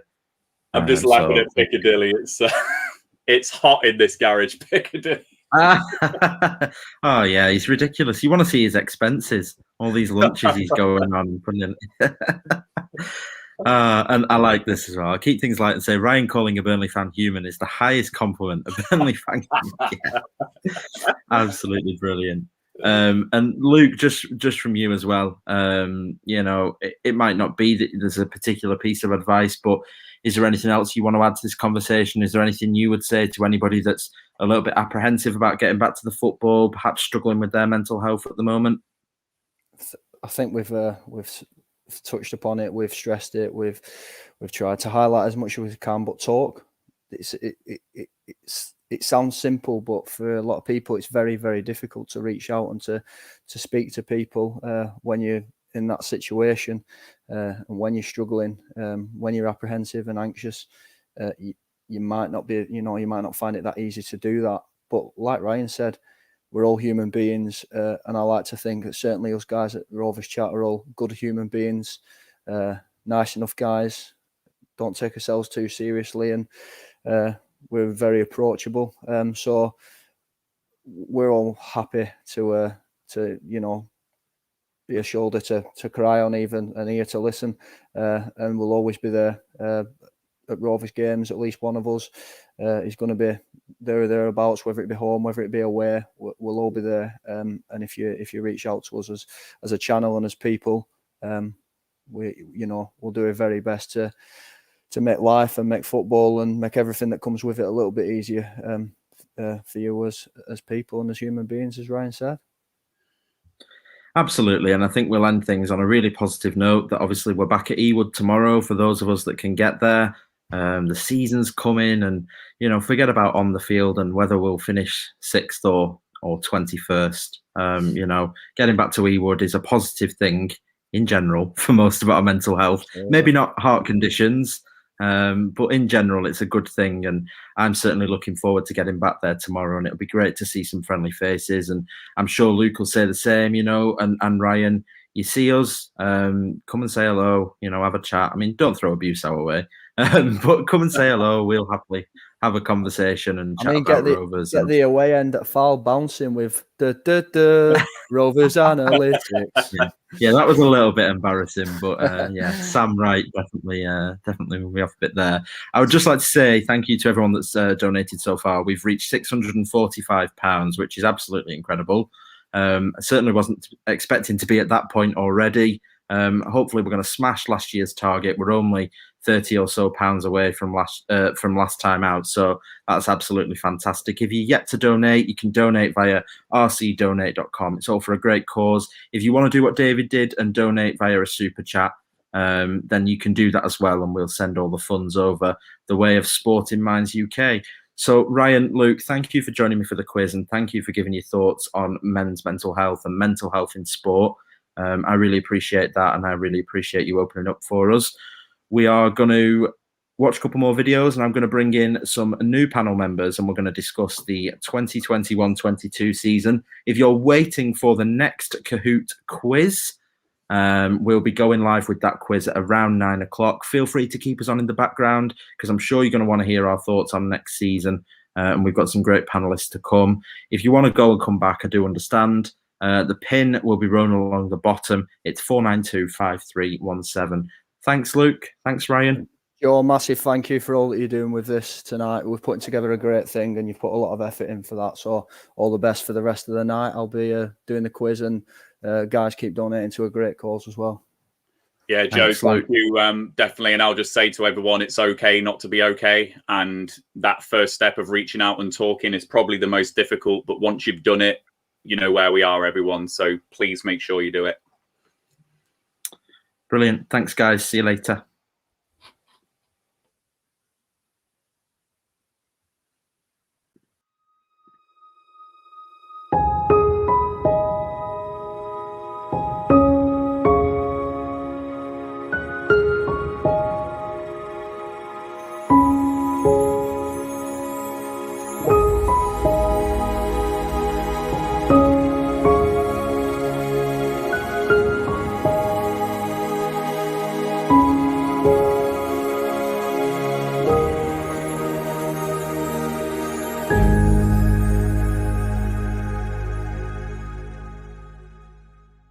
I got hit in the head playing against Holland, and kind of rushed back, thought I was fine, and then my first game back had another head collision and was out for 6 months. I struggled initially coming to terms with it because as an active person, you want to be playing sport all the time, you want to be seeing your friends, working, and initially it just stops you from pretty much doing anything. I think also going to training and not being in crutches, not being, having a bandage or a bruise, or no one can see it and they kind of think you're fine and inside you know you're not.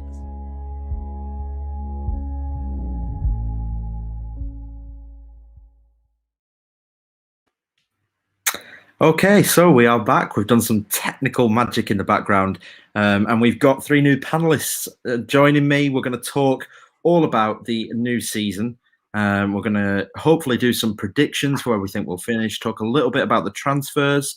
We got some insight from Jacob and Rich earlier. But before we get to that, I just want to quickly say thank you to Bradley for a £5 donation. It certainly is going to a good place, so thank you very much.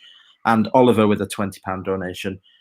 Thank you. Don't thank us. It's all for a great cause, and we're glad to have opened up a discussion, and it certainly is an important topic. So I am now joined by Tom Schofield, who is a Rovers Chat contributor, Duncan from Rovers Radio, and Ian from brfcs.com. Hi guys, thank you so much for joining us. You all waited very patiently here on time. How are you all? Yeah, good. Are we going clockwise? I know, yeah. I was waiting. Joe, you need to name, man. Come on, you should know this. No, yeah, no, I'm good. Obviously, I've been brilliant so far, mate. So you should be very proud of yourself. As should everyone that's involved this evening. But yeah, good. Hopefully, Duncan and Ian are both the same. I'm super, thank you. Yeah, thanks, Tom. I just noticed I should have grown a beard, shouldn't I, for this panel? Looking around. Even you, Tom, your youthful mine's not very good, though. It's masked by a beard, yes. But looking forward to this chat. Yeah, absolutely. Enjoyed it so far. Some good quiz questions. That red and blue bit though on the old grounds, I was screaming at my computer. But, yeah, and great talk about the mental health as well. I thought really important subject to be touching on, and yeah, well done. Absolutely. I love this from Ollie.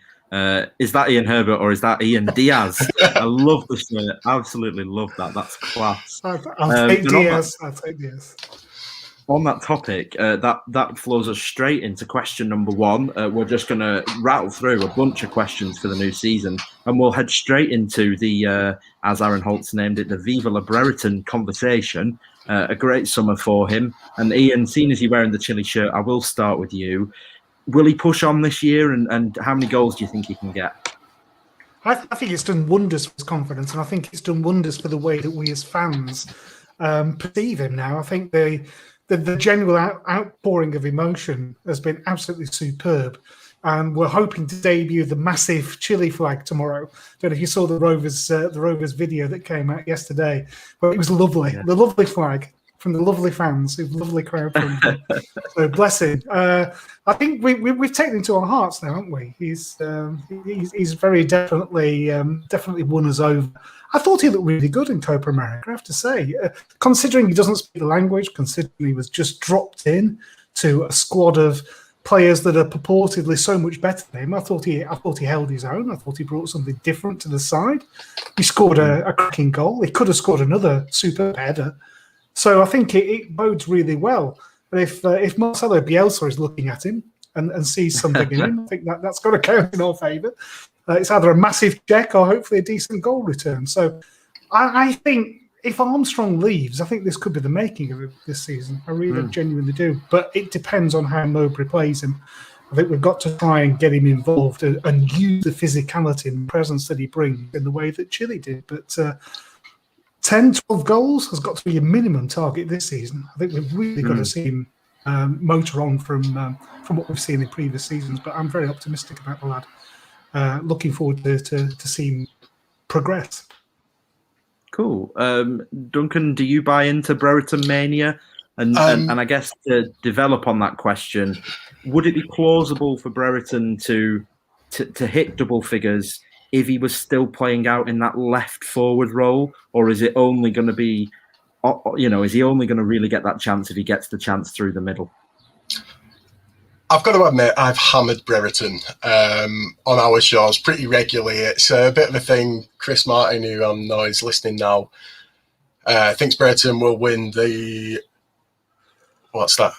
It's gone the World Player of the Year award this year. He said it for the last three, to be fair. So Ballon d'Or, that's the words I was fumbling for. Yeah, he's predicted it for the last three. Who knows? Maybe this year's the year. But I think it's interesting what you said about his position, Joe, because... For me, I think Brereton is one of the very few players who kind of really fits the system we play. I see him as that wide striker. Through the middle, he doesn't convince me, if I'm honest. I don't know that he's ever going to score a bucket loads of goals. However, I think we saw last season that he's contributing a lot more, just generally coming in from that wide area. And I think Ian touched on it, the confidence factor is going to be massive. He must be absolutely buzzing. If you'd have told me 4 months ago that Ben Brereton was going to be an international player playing in the Copa America, it's the most 2021 thing that could have ever happened. It's absolutely ridiculous, to be honest. I mean, I'd have expected to see him more on Soccer Aid than Copa America, to be honest, but he's grabbed the opportunity. Did not look out of place against great world-class players, and long may it continue. Let's hope he does the business for Rovers, because I think we might be quite reliant on him this season. And Tom, just to finish off this Brereton conversation, obviously the flag tomorrow and the support of the fans on social media, do you think that this whole situation, in general, the most positive outcome is that it's just switched everybody's general opinion of him, and that will help him? I think I always think back to his first goal against Bolton, and it was a goal that it almost wasn't celebrated. It was like somebody let the air out of a balloon, and it was this big relief moment, and it was almost not a laugh from the crowd, but a kind of, Jesus, thank God for that, he's finally put one in. Do you think that we've moved on from that now and people just adore him rather than, see him as an underdog or somebody to laugh at almost? They were definitely sarcastic cheers, weren't they, when he put the ball in the net, especially against a Bolton team that were, they were hapless, weren't they, already down. He came with a lot of baggage, I think, just because of the fact we spent so much money on him. Like, when you look at it, we spent, obviously it's a different time, but we spent about £2 million extra on Jordan Rhodes, who was on another level for us, and Brereton just wasn't. When you spend that much money on a player, you want to see something instantly, and we didn't see it. I think now the opinion has started to switch. It started last season. He was a lot better. The Chile stuff, that's only going to help, because he's a likeable guy. It's like when you listen to him talk, he's a really likeable guy, which helps him a lot as well. But I do agree, I think now with the Chile stuff, people are hyping him up. And now there's not necessarily that, oh God, they're bringing Brereton, it's like, right, get Brereton, or why isn't Brereton starting, which can only be good for the lad. Maybe it adds a bit of pressure because there's no expectations in the same way that there was when he first came to the club. But this time, it's expectation built from the fact he's played well, not the fact he's come to the club for a lot of money. So I would say, now the fans are on his side, and like both Duncan means, I think that he's going to be really important this season. Definitely. And I agree. I think that, like you say, it's just a shift of pressure, really. And there's always going to be pressure on footballers and young footballers especially. And like you say, and tonight's all about mental health and athletes' mental health. So we've got this here. Research suggests that prevalence of just anxiety and depression alone in current elite athletes is 34%. And I would be interested to see, if you break that down by age, it's probably even higher in younger athletes. So it's good that we can get behind Ben in a different way, and hopefully that will transfer over. Just a quick thanks to John Buckley, who says, great stream, lads. We really appreciate that. You've been so supportive of setting all this up in the first place and giving us a prize to give away, etc., etc. So thanks for your comment, and thanks for watching along. We'll open things up a little bit more now to the season in general that's coming up. We spoke about transfers earlier, or a lack thereof, with Jacob and Rich at the start of the show. Ian, I'll come to you first. If things stay exactly as they are, no one goes, no one comes, where are Rovers finishing this season? Not as high as last season, that's for sure. I don't think you take 11 players out of a squad that includes some really good ones like Elliott and Harwood Bellis. Potentially, we're going to lose Armstrong. I think that's a case of when, not if. I've got to be honest, and I think probably sooner rather than later. So that suggests that the squad is weaker than you ended last season by quite some amount. So you take a couple of injuries, a couple of suspensions, and all of a sudden you're playing the kids that finished the match at Bradford City last Saturday. So I think to maintain even 15th with that squad would be quite an achievement, to be perfectly honest. It's going to take some really, really sharp recruitment to bring in the quality that we need to get us higher than 15th. Financially, I think we all know the state that we're in, and we all know that there isn't a massive amount of money to spend. So I'd take, I know you've asked the opinions of various other people, so I think I'm more in tune with Ryan. I think 18th, 17th would be a solid performance if the squad was exactly as it was today. A lot depends on the start we make. I think a lot depends on the momentum. And if you get off to a decent start, then that can flip it round. If we get off to a poor start, I really do worry that we could get sucked into a relegation battle. But there's a lot to happen between now and the end of August. It's too soon to make a definitive call. But answering your question, today, the squad that we have today, I think would struggle. Yeah. On the start, obviously Swansea up first. There's a lot going on over there. They've got quite a lot of troubles of their own. So it might be a case of, we finally break this stigma of our terrible opening day luck or form or whatever you want to call it. So, getting 3 points on the board on day one could be a huge boost. Because as we saw last season, when confidence is high in our youngish squad, anything can happen. Even with the under-23s, confidence pushed them to be top of that league for some time, above Manchester City, above Chelsea, above Spurs. And even though they finally finished fourth, which is still an incredible achievement, of course, it was confidence that pushed them there. We haven't got the best youth squad in the country. I think we all know that. But for them to finish where they did was a confidence thing, and young players do play on confidence.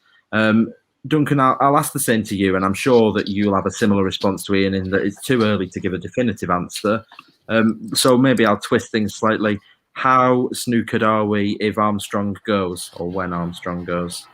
It's interesting, really, what you say about if we started the season now, because at the moment, I think I'd take that. I'd take no outgoings if it meant no incomings, because I think if we were to lose, well, obviously, as we've all come to terms with, Armstrong will be on his way at some point. If you throw maybe a Travis, or when you look at our saleable assets, Kaminsky, Nyambi, Lenian in there, are we going to replace any of those players with better? And my answer would probably be, I doubt it. So I think it's difficult. I think overall I think we will finish worse off than last season.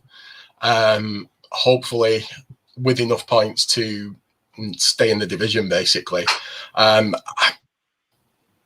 think there seems to be, to me, quite a little bit of a staleness around everything involved in the way we play. I mean, I think we can all probably predict what the starting lineup's going to be on the first game of the season, how we're going to play, what it looks like, and let's face facts, for big periods last season, it didn't work, and we seem to be.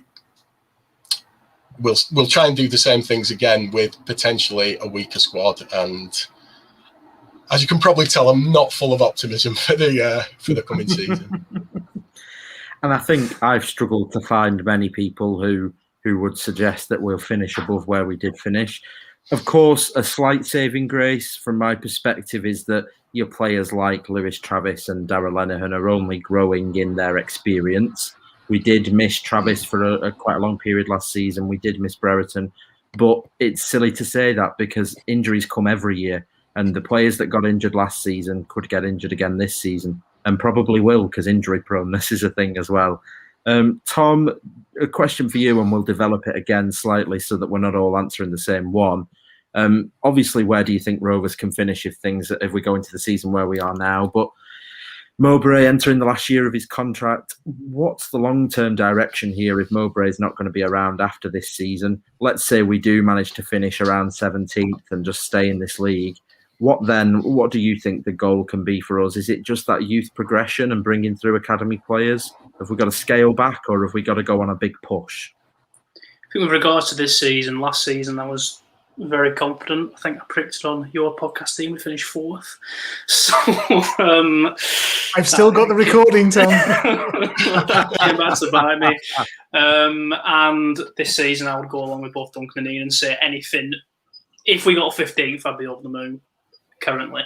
It's not to say we couldn't get higher if we did bring in some reinforcements, but it's a big if. Also a big if we could be lower if we lose the likes of Adam Armstrong.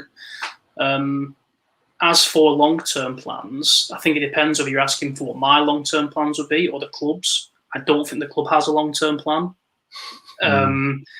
That's what's worrying. I think the reason Mowbray is still in a job is because the club can't afford to get rid of him. last year of his contract. I think they've looked at it and thought, and I need to go on record as well, I love Tony Mowbray. I've said it multiple times. For me, as a younger fan, he brought about one of the happiest times supporting Rovers. That League One season was unreal. And then the seasons after, actually thinking we could do something as well. I still cherish like the early last season when we're doing something. I still cherish the same when it's like, oh, maybe we could do it. Unfortunately, it's fallen away. Like Duncan said, it's gone very stale. Last year, his contract, unless he does something unbelievable this year, I don't think it gets renewed, unfortunately. I think it's not. I think that'd be a good way to end it as well. To be perfectly honest with you, it'd be nice for it not to end badly, because I think, especially last season, there was real risk of it turning very, very sour. And like I think Ian, you said, the start's going to be important, because if it's a slow start, then the Wolves will be out, baying for blood.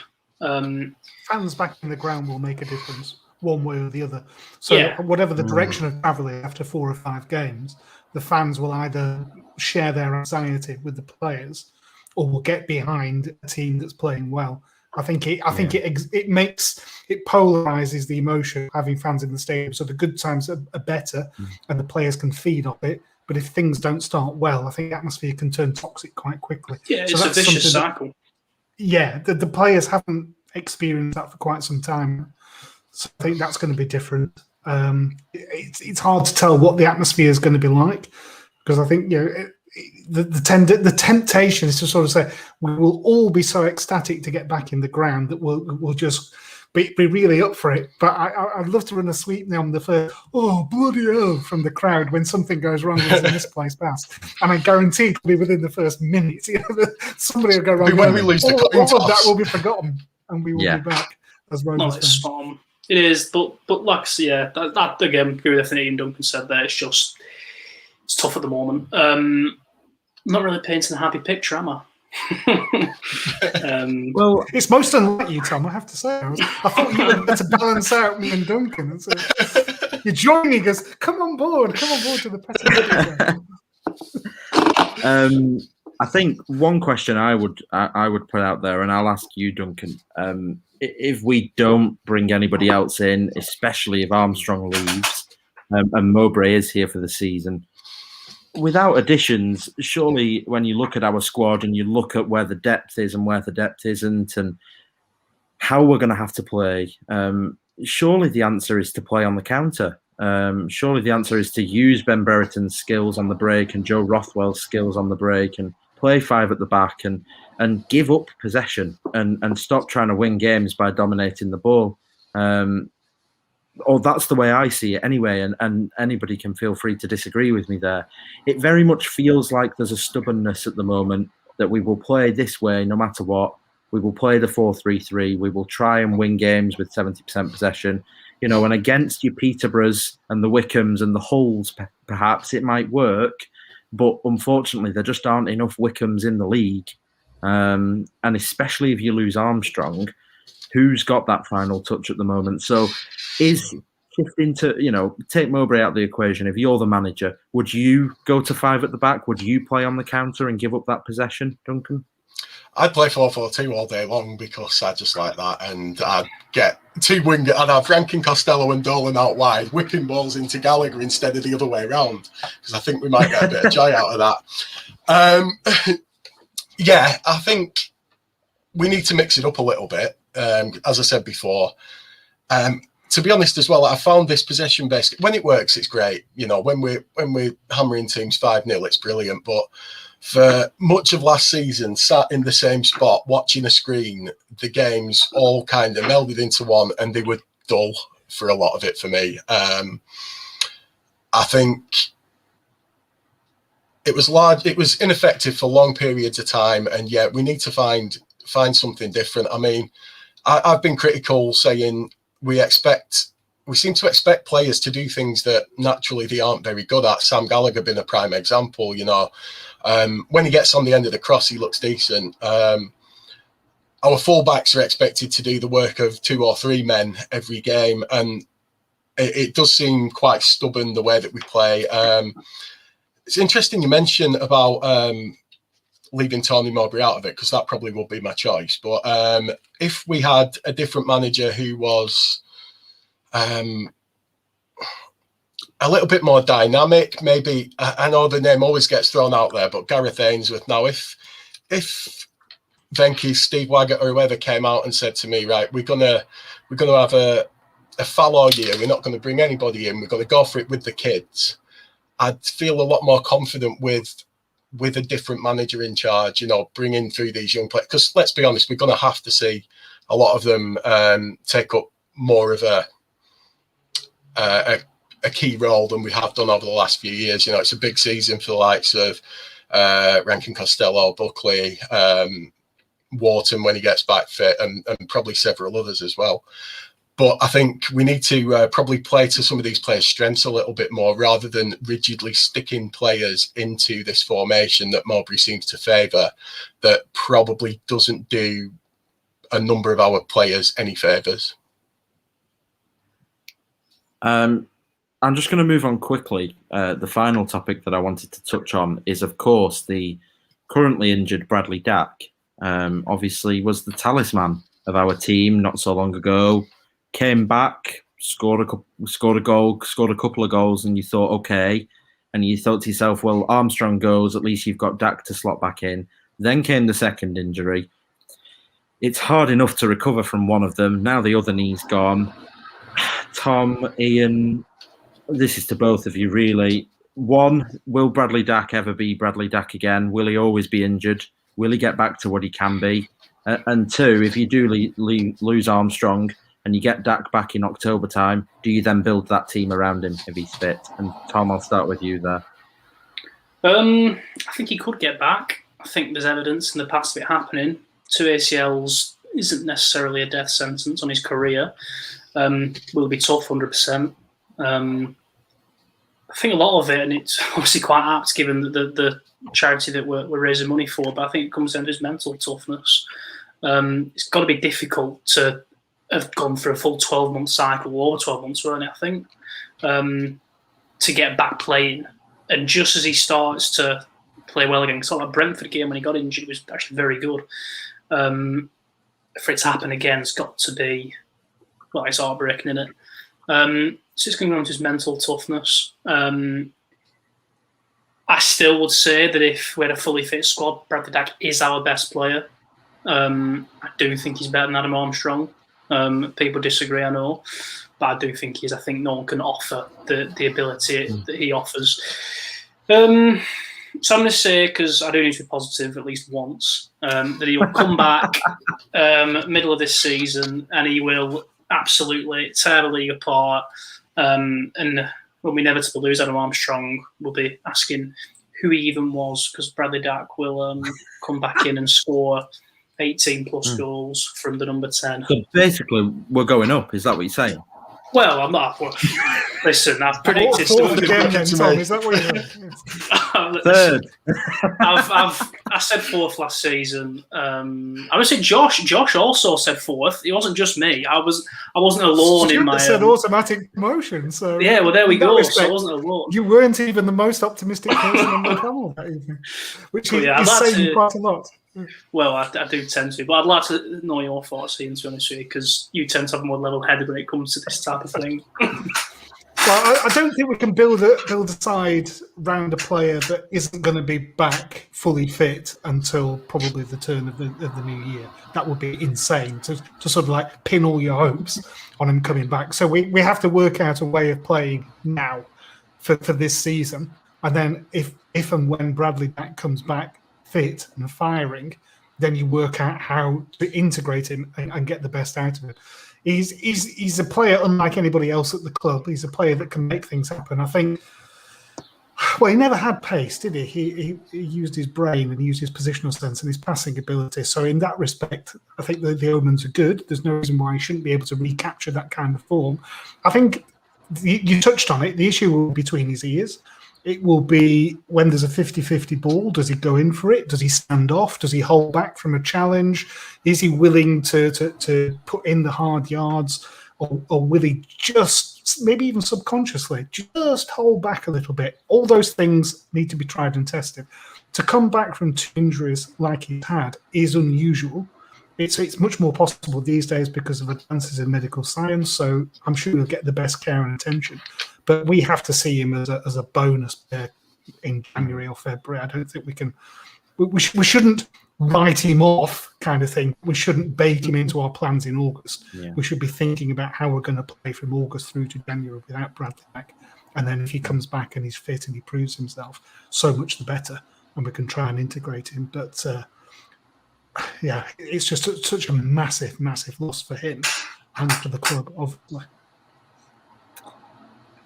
I think it's only right that we finish this conversation attempting to be positive, and I think a topic that most people will find positive things to say about is young players. And I asked Jacob and Rich the same question, and we're going to finish with the question: which of the under-23s academy prospects are you most looking forward to seeing this year? Can be somebody that we've already seen, somebody that you might think breaks through even more. Somebody that's been injured for a while, or somebody that's perhaps still not got that break. So I'll start with Tom, and we'll go down in a circle, and then we'll move on. So Tom, for you, Dan Butterworth. I know he's sort of been in and around the first team a lot. Obviously, like I think Rich alluded to earlier, the injuries have hampered him massively. Whenever I've seen him, I've really liked him. I've not watched much under-23s football, but I remember at the end of couple of seasons ago when he played a couple of games, he looked really like a very good footballer. So I'm looking forward to hopefully his injury was being left behind and hopefully getting a good crack at the first team. I'm possibly going to answer a question that you didn't ask. The player I'm most looking forward to seeing, to be perfectly honest, is Harry Pickering. Because left back is an area where we're looking for strength and improvement. I think if he can come in and nail down a place, then that opens up possibilities. I think, Tyrese Dolan is obviously an exciting talent. You want to see him develop. I want to see Joe Rankin Costello go a season without being injured. I think that will be terrific for his development and would give him the confidence as well to press on. And Davenport, I think he shows in cameos that he's got technique and he's got ability.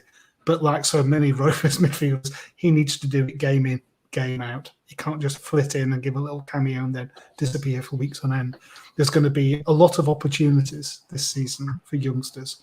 They've got to realise that there's a real chance here to forge out a regular first team place. So that's something to look forward to, isn't it? That's absolutely fresh young faces coming through. So yeah, we'll end on high.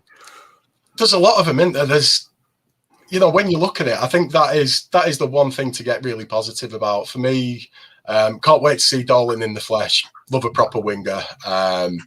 Rankin Costello as well. I'd like to see him play more further forward. I hope he's not replacing Nyambi because I don't want Nyambi to go, but I hope he's in and around the squad, getting back up. One of the under-23s I've seen a couple of times I really like the look of. I don't think he's near the first team yet, but who knows in cup matches or whatever. Jared Harlock, he looks like a little the type of midfield player I like. Let's put it that way. He looks good. You can go through, and I think this is probably the purplest patch that the academy's had for me. I know it probably helps that we're in the position we're in, so the players are getting more opportunities and we're in the league we're in. But I can't remember a time when it's been this fruitful, so I think it's potentially massively exciting times if they're nurtured right, if they come through right. And, there's plenty of opportunities there, and I'm sure a lot of those players will make a big impact this season. Absolutely. And I think most Rovers fans would agree that the academy and the Category 1 status, it's the shining light at the moment, and it is one of the only things we can look to for positivity. Michael, I'll give it to you. My answer is definitely Dan Pike. I think he looked great at Fylde. Obviously, I didn't get to see the Everton or the Bradford game, but I think he's great, and he's a good character as well. And I think especially with defenders and more defensive-minded midfielders as well, you need character. And I think Lewis Travis's main attributes, for example, are basically his character. And a lot of what he achieves on a football field comes down to his aggression and ambition and character. So I think that's the one thing we're definitely doing as an academy. You couldn't accuse the players that are coming through of being pretty standard and boring and run of the mill. I think all of them have got very unique assets. You know, John Buckley, whilst accused of being lightweight by some, is a very unique passer of a ball, and you know, all of them have got very unique traits. So like you say, we're going to rely on them this year, and hopefully we can have some fun with that. And every year there'll be a result. There'll be a 5-0 away at Sheffield Wednesday. There'll always be one. Oh, yes, and please. There'll be some 4-1. yeah, against Swansea. Let's go for that. But you know, the highs and the lows, and mental health in football tonight is obviously our topic. Just before I finish this section, we've raised over £723 so far. I think we're actually up to £733 so far now, which is absolutely smashing. So thank you so much. If you want to donate yourself, head to rcdonate.com, or you can use the YouTube super chat function, which some of you have already done. Thank you so much to Ian, Duncan and Tom for joining me for this section. Your support for the stream is much appreciated, and you've been retweeting and helping us out along the way. So thank you guys so much. Absolute pleasure. Thanks for the invite. Enjoyed chatting, and enjoy the rest of the show, folks. And don't forget to donate. That's the key thing. Awesome. Brilliant. Okay, thanks, guys. We will be back with our second quiz in just a moment's time after this video. To join the second quiz, use the pin that is rolling along the bottom via kahoot.it. Let's see who can win the Joe Rothwell signed shirt. Thanks, guys. I'll see you later. I remember the day like it was yesterday. I was in bed, and I literally stayed in bed for the whole day. I didn't know what to do. There was nothing to look forward to. I didn't want to eat. I lost my appetite. I didn't want to speak to anybody. I didn't want anybody to see me. I was in a very, very dark place because I just didn't know what to do. I felt like I just wasted such a substantial part of my life. Sometimes the road is not just straightforward. It's bumpy. There's so many different turns, and it's all about just keeping focused on the prize, no matter what happens. And I think everybody should take that on. It doesn't matter if I'm the big cruiserweight champion boxer. It doesn't matter. It's just all about doing what's right, using your initiative, using your intelligence to see that there's a problem, understand, become conscious of it, and find the best ways to deal with it.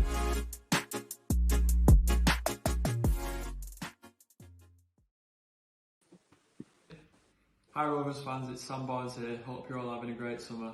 Mental health in football is a really important topic, and I urge anyone who can to donate to Sporting Minds tonight. Really looking forward to seeing you all back at Ewood next season. Have a great summer.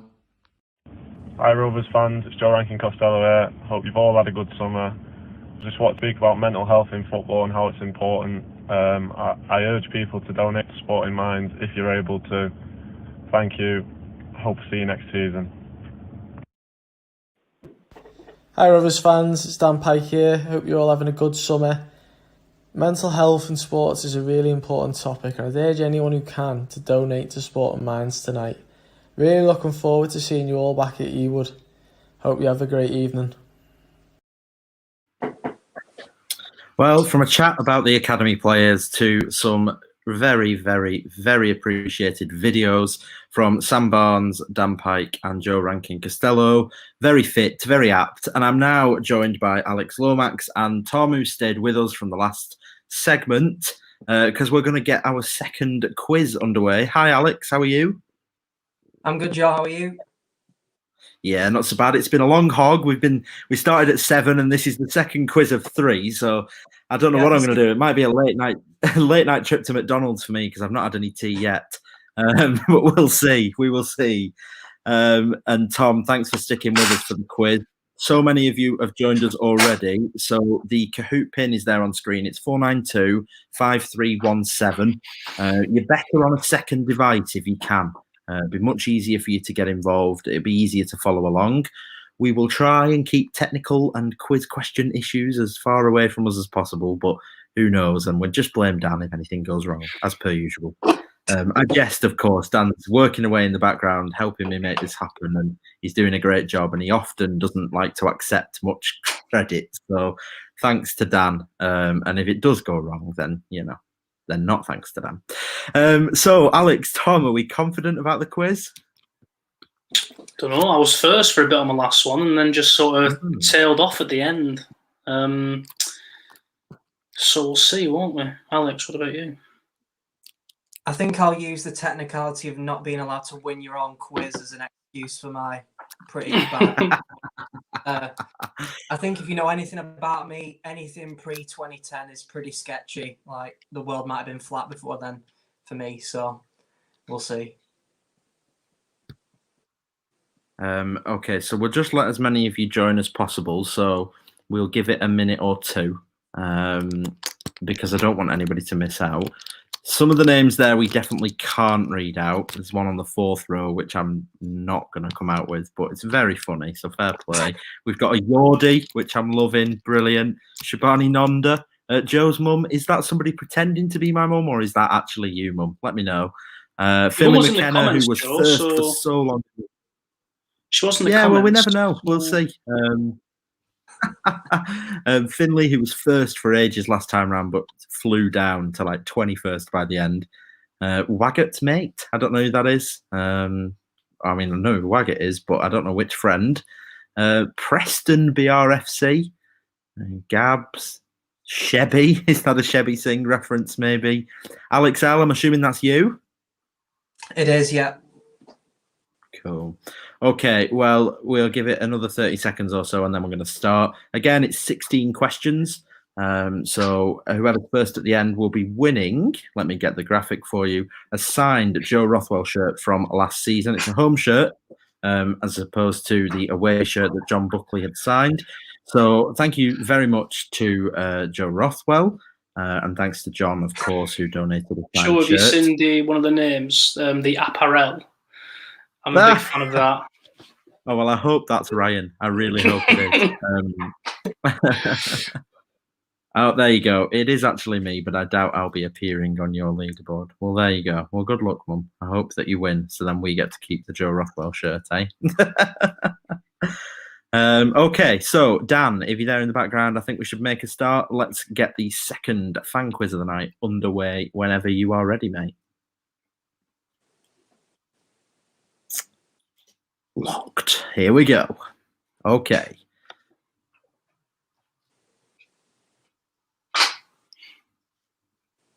No pressure. Question number 1. Who cost most when Rovers signed them? Chris Samba, Ryan Nelson, Lucas Neal, or Shefki Kuchi?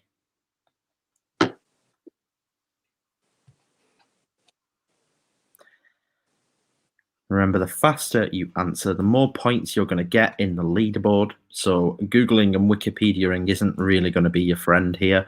Alex, what have you gone for?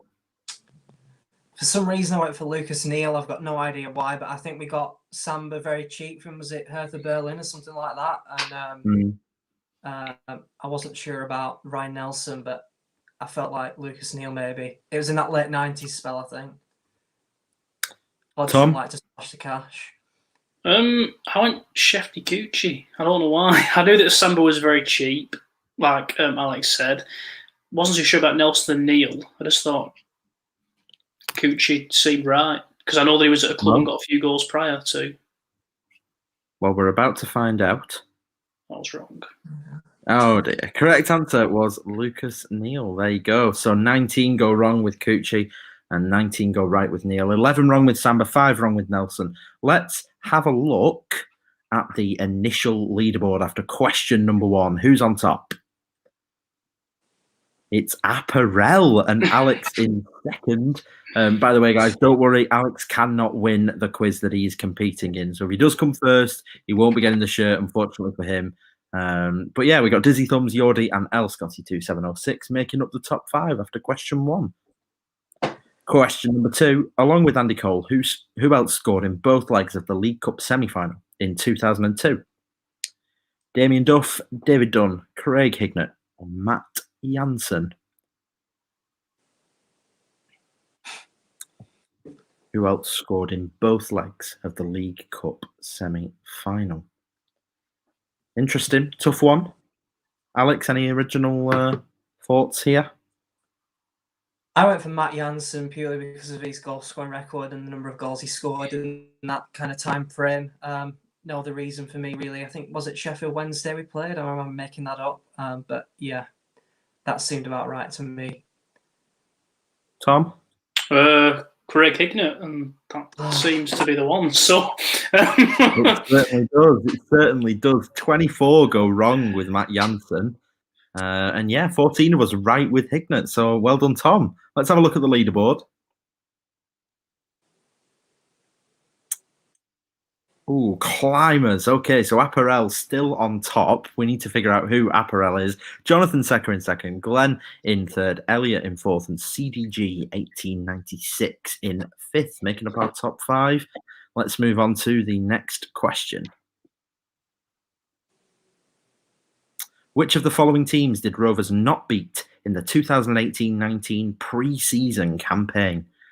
Which of the following teams did Rovers not beat in the pre-season campaign of 18-19? We've got Port Vale, Lincoln City, Hibernian, and Everton. Any fond memories of the pre-season campaign of 18-19, Tom? I know we beat Everton. I know that we beat them. So obviously it's not them. Alex, any thoughts? Why did I think this was a trick question? I've put the wrong answer down. Totally wrong. I think it is Port Vale, I think. But I've clicked the wrong answer on that one, I think. Yeah. There you go.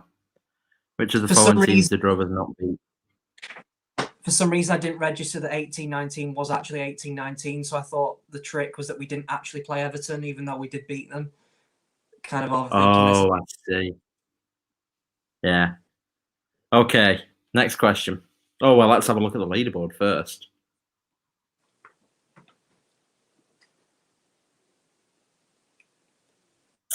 Apparel still in first. I need to know who you are. Oh, Simon Johnson. There we go. You've already told us. And thanks for the kind words. Really appreciate that. Okay, next question, guys. Which Blackburn players featured in the PFA League One Team of the Year in 2017-18? Was it Dak, Graham, Mulgrew and Raya? Was it Dak, Mulgrew, Bell and Raya? Was it Dak, Mulgrew, Bell and Graham? Or was it Dak, Graham, Bell and Raya? Little bit of a tongue twister there. Oh, God. Which Blackburn players featured in the PFA League One Team of the Year in 2017-18? I'm confident with this one. I think I've got it. And what have you gone for? What colour? I've gone blue. I know the Bell was Okay. definitely in it, and it was a toss-up between Raya and Graham. But I'm convinced Raya had more clean sheets by virtue of playing like an extra 6 games than Walton that season for Wigan. So he got in.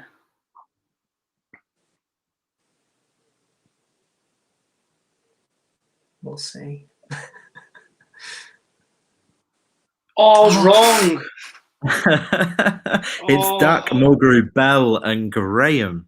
I don't know who made it in, whether it was Walton or whether it was maybe Henderson at Shrewsbury that year. I can't remember. I remember. I knew Bell was in it because it was a surprise because it was from his Fleetwood time, really, weren't it? Rather than his time Wales, because Williams played the majority. Yeah. Was it Graham? Yeah. Oh.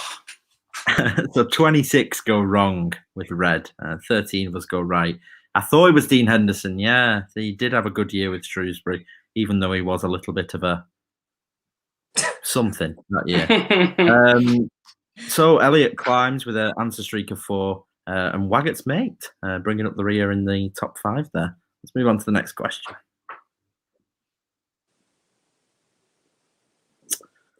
Which Rovers player scored the opening goal of the 2020-21 season? Was it Joe Rankin Costello, Lewis Holtby, Sam Gallagher, or Adam Armstrong? The opening goal of the 2020-21 season. Can you remember what the first game of the 2020-21 season was, Alex? Yeah, that's even worse. I do remember the game and I remember the score, and I still don't know the goal scorer, which is even worse. If I had to What guess, game was I would it? say it was away at Bournemouth and we lost 3-2. Oh, I don't know about that. Or was it the Doncaster game, which Lewis Holtby scored a free kick That's in? the question. Yeah, that's which came first, chicken or the egg? I think it was Doncaster. Was it? I can't. I genuinely don't know. Yeah, it was Lewis Holtby, and I don't actually know which game came first. It was Definitely Doncaster in the League Cup. Yeah, we played. Yeah, well, because didn't Holtby score against Bournemouth, but it wasn't given? Yeah, it might have been offside as well. Yeah, that was like the third goal potential. Right, yeah. So Apparel is knocked off the leaderboard, and Jonathan Secker moves up into first. We might have tricked a few people there. Ollie Walker-Peel, who is somehow still awake, making up in fifth. Thank you so much for being here, mate. The dedication is unreal. Question 6. In 2019-20, what month did Rovers announce the signing of Joe Hilton from Everton, who is actually still a Rovers player? Not that you would know. He's been out on loan spells. I think he's gone back to Ross County this year. Was it August, January, June, or July of that season that Joe Hilton made his way into the 23s ranks? These questions are tough, Joe. I know that they're not meant to be easy, but like some of these questions, like, I'm embarrassing myself. I did okay when I wasn't on stream, but now I'm here. The pressure's got to me. I'm crumbling.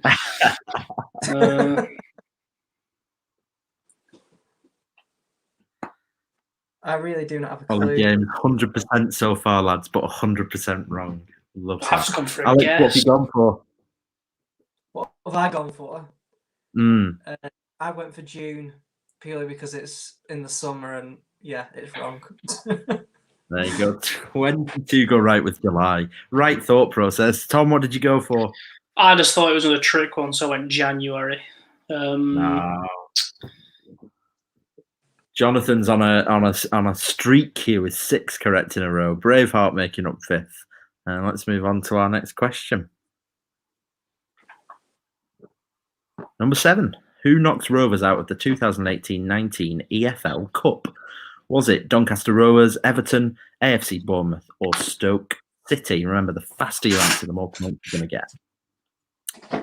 I actually know. You think you know it, guys? I was at Wetherspoons when we got knocked out of this. I think I know it. Did you got Alex sent off? I think you might be thinking along the right lines. There was a handball incident. Yeah. I think I got the right one there. Was it penalties or extra time? Extra, I think. Extra time, yeah. That sounds about right to me. I think the Rovers goals, I think we had a brace from Conway. Is that right? It was the same night that Derby knocked United out on penalties because I was, like I said, that's how I was at the pub because I was with the United fan. Well, 36 of us go right with AFC Bournemouth, 11 wrong with Doncaster, 6 wrong with Stoke. Okay, how's that affected the leaderboard, if it has at all?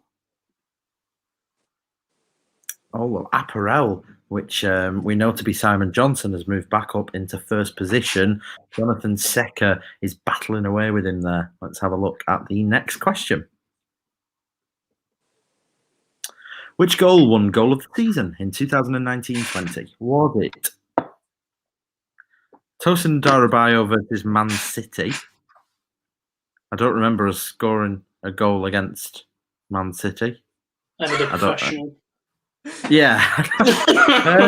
What? Adam Armstrong versus Cardiff City or Adam Armstrong versus Hull City?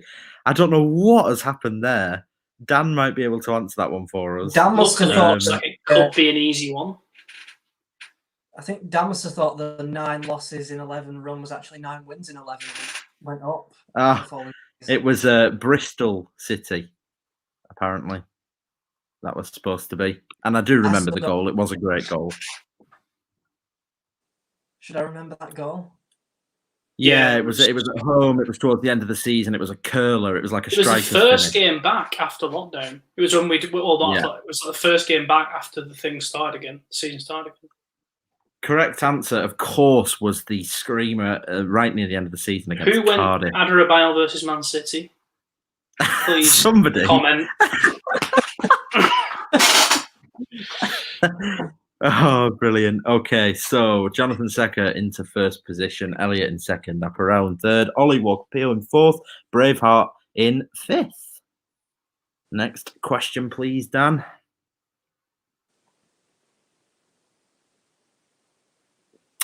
Okay, here we go. Question number 9. Adam Armstrong's winner over Rotherham in December came in which minute of the game? Was it the 95th, the 96th, the 97th, or the 98th minute of that fixture? Any answers screaming out to you, or is it just a guesswork one, this one? I immediately thought 97th, so that's what I went for. Because I know it was 95th is too early. I know it sounds stupid, but it's one of the other three. Like, well done, you've managed to narrow it down a little bit. But yeah, I went 97th.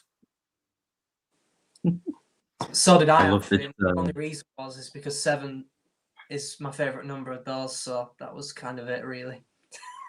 I love this from Dan here. Ollie, you're going to cost me a ton getting this shirt sent down under if you win.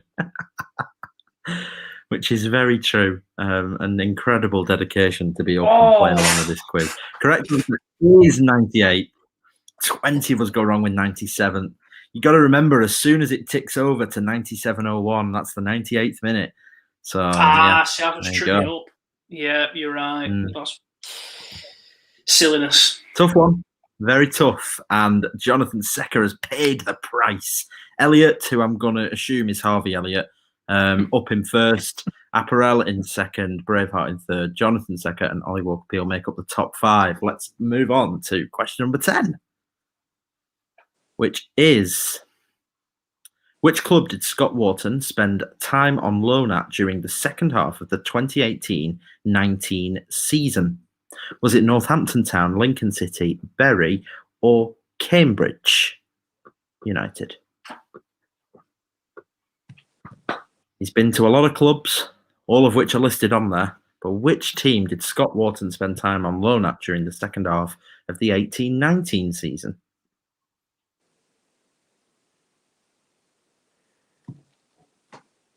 This is a real fluky question. I know the answer to this. I think I'll go purely because he was on loan at a club that played at the same club that was in my uni town, so I actually saw him play in that game. So that's a bit of a cheat. We fear we might have a technical issue with this question because it came up and said multi-select, and I don't think there's supposed to be more than one correct answer here. So yeah, you just select. We'll see what it says. We'll see what happens. Alex, I think you're wrong. If he played for the, yeah. Yeah, I did go to Bury.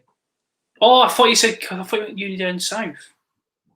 Yeah, but he played for Bury at Exeter. Oh, I misunderstood. I apologise. He was in the Bury Okay, team. looks like we didn't have a technical issue with that one in the end, so that's good. So yeah, 21 of us go right. And quite a lot of us go wrong, but I can understand that one. He has played at all of them. Okay, so next question. Oh, in fact, actually, let's look at the leaderboard first. Things are getting tight. Apparel back into first position. Let's move on to question number 11. Which player is the odd one out? Lewis Holtby, Marcus Babbel, and Yildiray Basturk. Which player is the odd one out? Any thoughts come to mind? Having a clue. Guess. I went Basturk. I went nationality, so I went Basturk. I was thinking that. I was thinking he's Babbel German, Holtby's German, Basturk. Is he not German? I don't know. I don't even know Marcus Babbel's German. Oh, there we go. So the correct answer is Marcus Babbel, and the reason was basically because he was on loan and the others weren't. So there you go. Oh, so it's all the three same were, all same three as German by birth. But yeah, so it's the same as the other one from last time. So if you followed the last one, then you would probably have got that one right, and which is why probably so many did. CDG 1896 up into 5th spot there. Apparel on an answer streak of 3. Next question. How many points did Rovers finish the 18-19 season with? We're having a real 18-19 session here. Was it 57, 58, 60, or 64? Oh, it's that thing we're between two. I think it was below 60 because I'm convinced it was like, right, next season's target is to finish on at least 60 points. And we just fell short. Yeah, you're right. I'm going to go 58. Tom, what have you gone for? I also went 58, but I think it's a toss-up between 57 and 58 for me. I'm pretty confident it's not 60 or 64. Wasn't 57 what we got under Paul Lambert? God knows, I don't like thinking about it. The God, I need to stop saying things so confidently because I'm coming across like a right idiot. God. 22 of us wrong with 58, 7 each wrong with 57 and 64. Correct answer is 60. I feel like that one might have affected the leaderboard. It certainly has. Elliot up into 1st. Ollie Walker-Peel climbs into 3rd. El Scotty and Finlay McKenna. Welcome back to the leaderboard, mate. Okay, let's move on to question number 13. Getting right to the end of this quiz now. What year did Paul Gallagher make his Blackburn Rovers debut? Was it 2001, 2002, 2003, or 2004? So yeah, tough one. Not easy. Alex, Let's rename first thought? Podcasts the No Nothing podcasts, I think. Yeah. I think I went 2002. I've got no idea why, but that's my answer. Tom? I also went 2002. Don't know why again. Anne-Marie? No? So, no, that's saga. Not getting that one? No. Nobody with me on that 2000, one? the song 2002. You lost me there. I was like, there's no one else in the chat, Joe. But, of course, it's 2003.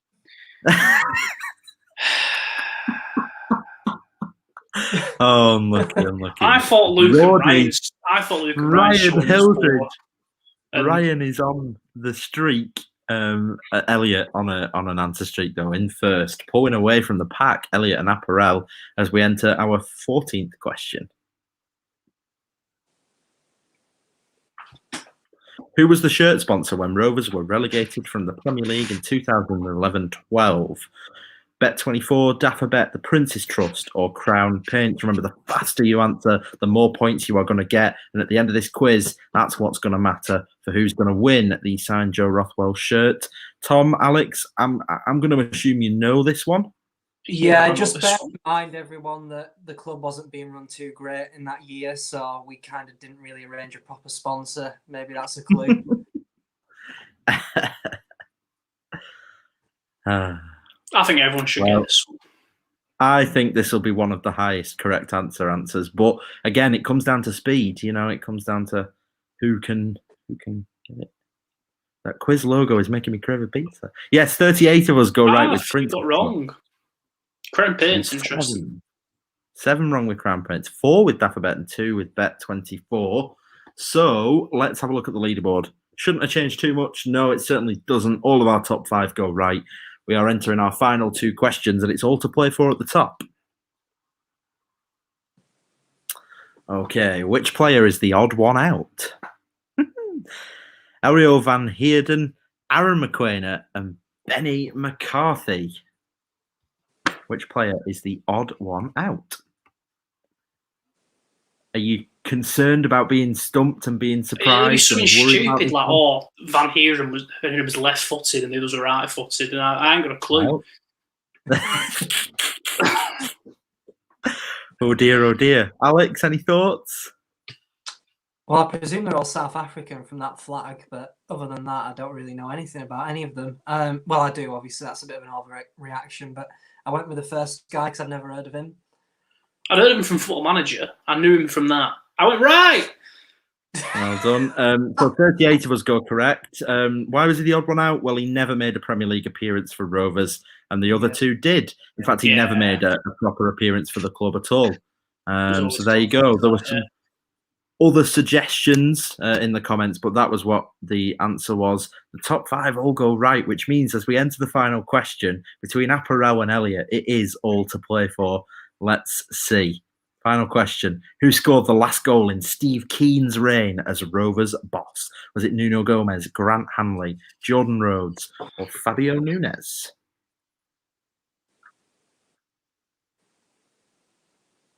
Oh, God. He resigned just before the Charlton away game, didn't he? Who did we play before that?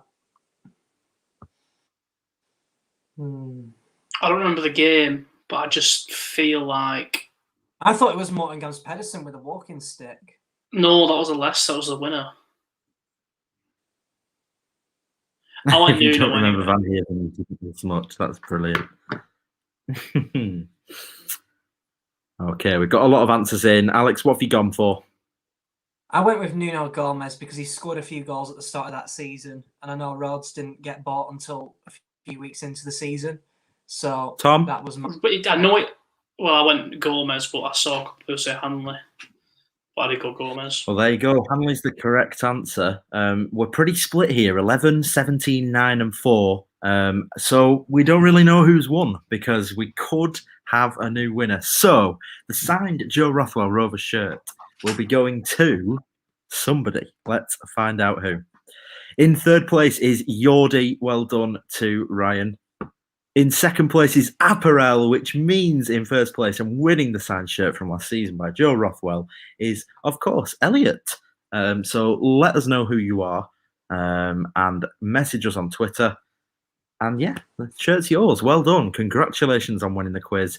And I would agree with Gareth Moores that was certainly tougher than last time. So definitely an achievement to have won that one. Some tough questions in there, some that definitely caught some of us out.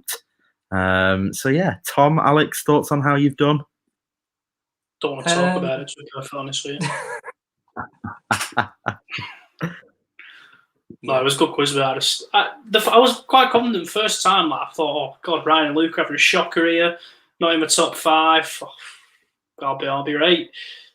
And then Ryan's embarrassed me coming third. Did better than me in the last quiz. Don't want to talk about it. Alex? I think, as you've probably seen on the other leaderboards as well, I'm not too great at these. I think what it shows is that, you know, if you've had more experience supporting Rovers, particularly through the early 2000s, when I think, you know, we had a lot of those Premier League seasons, it does help an awful lot. Obviously, my fault for not getting a season ticket until 2010, I suppose, isn't it? There you go. Right, well, guys, I just want to thank you so much for joining me. Alex, of course, for the quiz, and Tom for the section before that as well. We're currently at 2 hours, 49 minutes, so I'm starting to flag a bit, but you guys are keeping me going. I'm just glad we didn't commit to doing some kind of 24-hour thing, because I really don't think I would have been able to get through that. My back's hurting now, so... That's next year, isn't it? The 24-hour one. Yeah, live from Ingwood Park. Yeah. Well, anyway, guys, thank you so much for joining me. We're going to have a promo video from Sporting Nines now, a couple of minutes long. Just give everybody a little break. We will post the pin code for the third and final quiz as soon as possible, which we estimate will go down, who knows, probably sometime around 10 o'clock.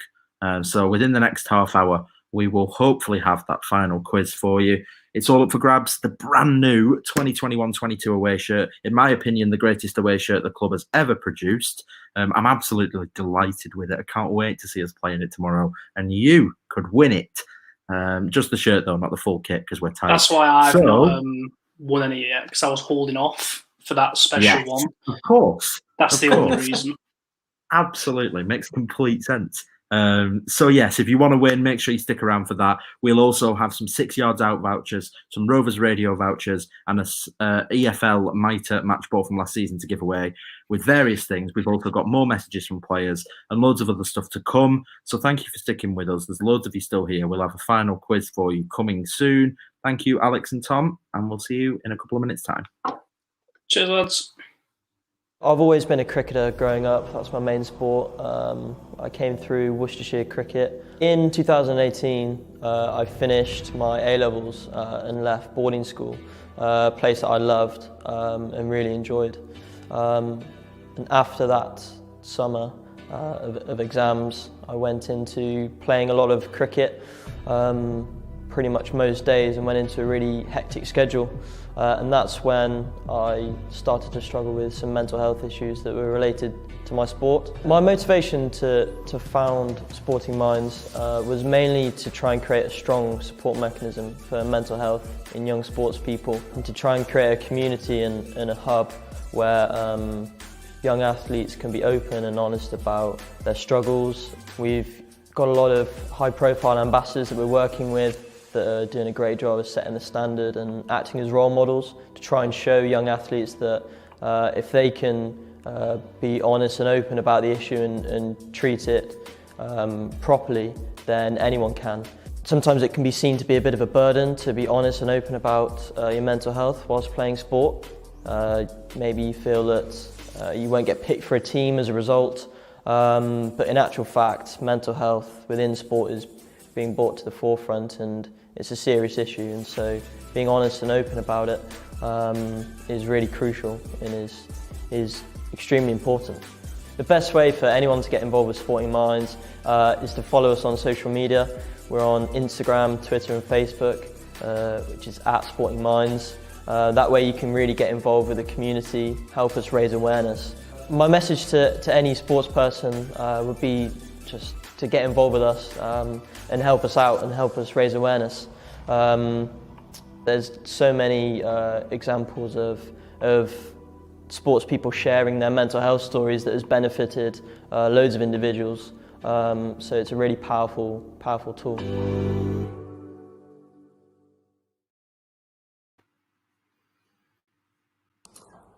Hi guys, Marcus Bent here.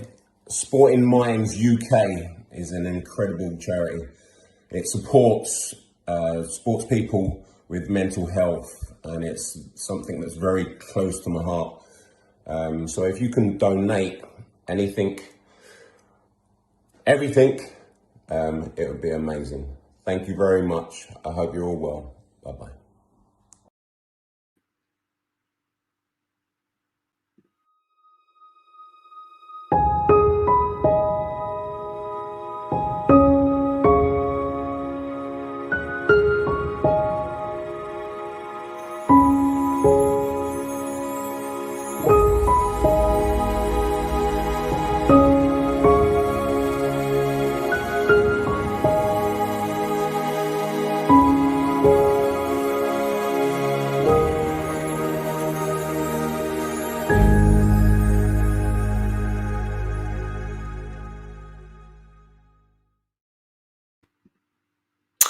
Okay, hi, welcome back, everybody, and welcome back, Ryan, who's been waiting around in the background and got involved with the quiz. You came pretty close there, you know.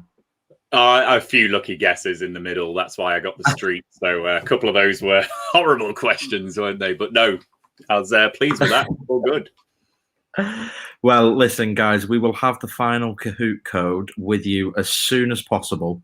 Before we move on, I do just want to say that it's great how much we've raised so far. We're up over £730, and the more that we can raise, the better. Anyone who's not donated so far, or anyone who can squeeze a little bit more, please do donate via rcdonate.com or use the YouTube super chat function. It's all going to go towards the same cause. We've already smashed the target of bettering last time out. We reached £670 last time, so that's amazing. But if we can try and push even further, the target for the season is £1,000, and to get anywhere near that in one night would just be incredible. So anyone who hasn't yet donated, please try and find the time to do so, even if it's just £1. And we really, really appreciate it. So yeah, we'll have that Kahoot code with you within the next 20 minutes or so. We should hopefully be getting the final quiz underway, which for me is for the best prize of them all so far, the 2021-22 away shirt. Now you, Steve, the next prize is a pair of Hickman signed Hot Tub Butch. Listen, for those of you that don't know, we have a we had live streams last year, watch-alongs, and we had a great fun. And Steve's referring to a bit of an inside joke from those. So you kind of had to be there, I would say. Wouldn't you agree, Ryan? Yes, and I'd forgotten about that person whilst the Euros were on. So thank you, Steve, for reminding me of that awkward moment. Well, myself and Ryan are now going to react to some of the more controversial and interesting moments from some of our podcasts that have taken place this year before we get the final quiz underway. Whilst we're doing that, Dan is going to be setting up the next quiz, and he will put the pin code at the bottom for us. So let's start watching. What do you think of Brereton Mania? I mean, what do you make of all this, Benno? I absolutely love it. Honestly, what a good kid he is. He is one of the thickest people I've ever come across, and I genuinely think my 4-year-olds are smarter. But what a lovely boy.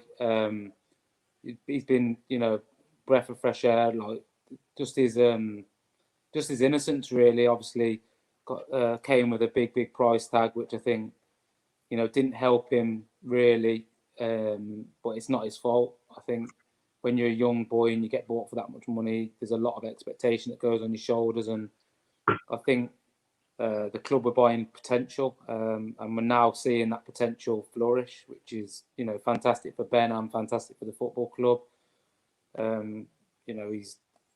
He's come on leaps and bounds, and I think confidence is a massive part of that. I think you've seen this season how good he's been, and then obviously to get the call up for Chile and be doing what he's doing in the Copa America is incredible. And I know from my point of view and the lads, I'm still in the group chat with all the boys, and every time he starts or when he got called up, everyone's just going mad, really, and everyone's just so pleased for him because he's, not one person in that dressing room could say a bad word about him because he's such a good kid, really, and I wish him every success moving forward as well. Please tell me that Wonderwall video's in your group chat of him doing his initiation song. It's not, because that is probably the best thing I've seen him do, to be honest, because everything else he does is terrible. I've got some stories about him. Like when he first came, this is a quick one. People are like this. So we went on a Christmas do to London, and everyone was like, right, let's stitch him up. So everyone chatting behind his back. Let's stitch him up. He fall for anything. So we said, right, everyone said to him, everyone's wearing a white suit. You've got to be dressed in all white. We're all doing that for a night out. So obviously everyone's in on it, and everyone's like, and even Danny Graham's gone out and bought like a suit off ASOS or something. Got his suit carrier, showing him like, yeah, look, this is mine, just to keep it going with him. We all get into the bar. We all said, all right, everyone down at the bar at 8 o'clock, say. We all get down there at 7:45. Everyone's ready. Everyone's got their cameras out. He walks in a white suit. No one else is in it. Oh, brilliant. But do you know what? Instead of like doing what most people would have done, going back up to the room, getting changed, he ran with it. And to be fair, he looked better than everyone. So he did well. I don't know if you've listened to... Oh, okay. So we'll stop that there. Just a quick chat between us about that one. It must be weird watching yourself back, by the way. I kind of didn't. I'm pleased I had a different T-shirt on, so that's good. Just really, I mean, obviously, some great comments from Benno there on Ben Brereton, and we spoke about Breo throughout the stream. But just to touch on Elliot Bennett, he was club captain. He was a key member of the squad in many ways. So, will he be missed, and how much do you think he's already missed, Ryan? He'll absolutely be missed. I put a comment in the chat earlier when you were chatting to Ian and Duncan and Tom about the fact that I do think that our squad is lacking a few leaders. And I think Bradley Dack is one of those. And just when you hear Benno talk about Brio there, he references the fact that he's a young lad, the expectation of the price tag, etc., etc. We're raising money for Sporting Minds. Whether Ben Brio is earning thousands of pounds a week or not, he is still a 19-year-old lad that's got a £7 million price tag that's going to have a level of expectation with it that is going to affect him in a certain way. And Benno absolutely recognised that. And the fact that, you know, these stories are all coming out on all those things like that, just shows how much the squad, you know, those leaders that we had at that point, Benno, Craig Conway, Charlie Mulgrew, I've got no doubt that those players would have all put their arm around Brio and said, right, come here, show us what you can do. Let's all put our hands up and say it's not quite worked out for him, you know, in the way that a £7 million signing might have done. But to answer your question, we're going to miss Benno, we're going to miss Mulgrew, we're going to miss Conway because of everything that they can do and just putting their arms around players. And we've got more youngsters coming through. You know, we've got John Buckley in the stream today. He might have a bigger role next season and have some of that expectation from the fans. Lewis Travis is still only young. Harry Pickering is playing in the Championship for the first time. Joe Rankin Costello, this could be a breakthrough season for him. These are all young lads that are going to be affected in a certain way. And some of them have been playing without fans for the majority or all of their career. So that is going to impact them. So yeah, Benno's going to be missed as much as other leaders are going to be missed, just for that arm round, coaching them through, guiding them through the ups and downs through a season, definitely. Sorry, just to quickly divert away. Thank you so much, Ollie. Ollie Walker-Peel, who is hosting a breakfast show for us, has been involved over in Australia, and he's up till stupid o'clock supporting us, and now supporting us financially. So thank you so much. And also thank you to 4,000 Holes and Rosina, who have both donated generous amounts on the Just Giving page, which takes us to nearly £800 now so far, which is absolutely smashing. Just £200 off our target for the entire season in one night. I'm a little bit emotional about it, really. I really didn't expect that. Absolutely fantastic. So thank you so much if you're a part of that 790 figure. And if you're still to donate, then that's also ace. And get your donations in. Like I said, the Kahoot code is now rolling along the bottom, and we will be live with our final quiz in around 20 minutes time, 15, 20 minutes. So Ryan, shall we watch the next section? Under the Cosh with Ben Marshall, the podcast that he's done with them. Have you seen it, the podcast? I've seen bits of the Marshall one, yeah. Have you, because Chris Hayes asked a question here saying, how good were Coyle's volleys in training? And is it true that he would say his name prior to volley and just like, Coyle? Coyle. Yeah. Yeah. Then, so we used to start, like, so I'll give you some insight to some of the training sessions. Some of them was you would be in sort of 4 teams of 5 on the 6-yard box, and he actually took the full net off the goal. So it was just a goal for him. And you had to run to the goal line, throw the ball up, head it off the bar, catch it, and then throw it to your next guy here to do it. And then there was one where you had to drop the ball and half volley it over the goal and catch it inside the goal where the net would be, throw it back and stuff like that. So that was some of the sessions. Then every 5-a-side game, one team would get a free shot at goal. So without touching the ball, you could be 1-0 down. So your head's flying off already, and you're thinking, "What is going on?" I haven't touched the ball, and you've just scored.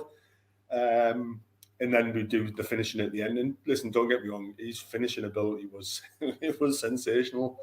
And he used to shout "Coyle," and then we used to do a half volley, so he'd throw it up, half volley, and he used to go meow. We all stood behind, like, well, laughing. We shouldn't have been laughing, mate, but it was just so hard not to laugh. It became to come that bad.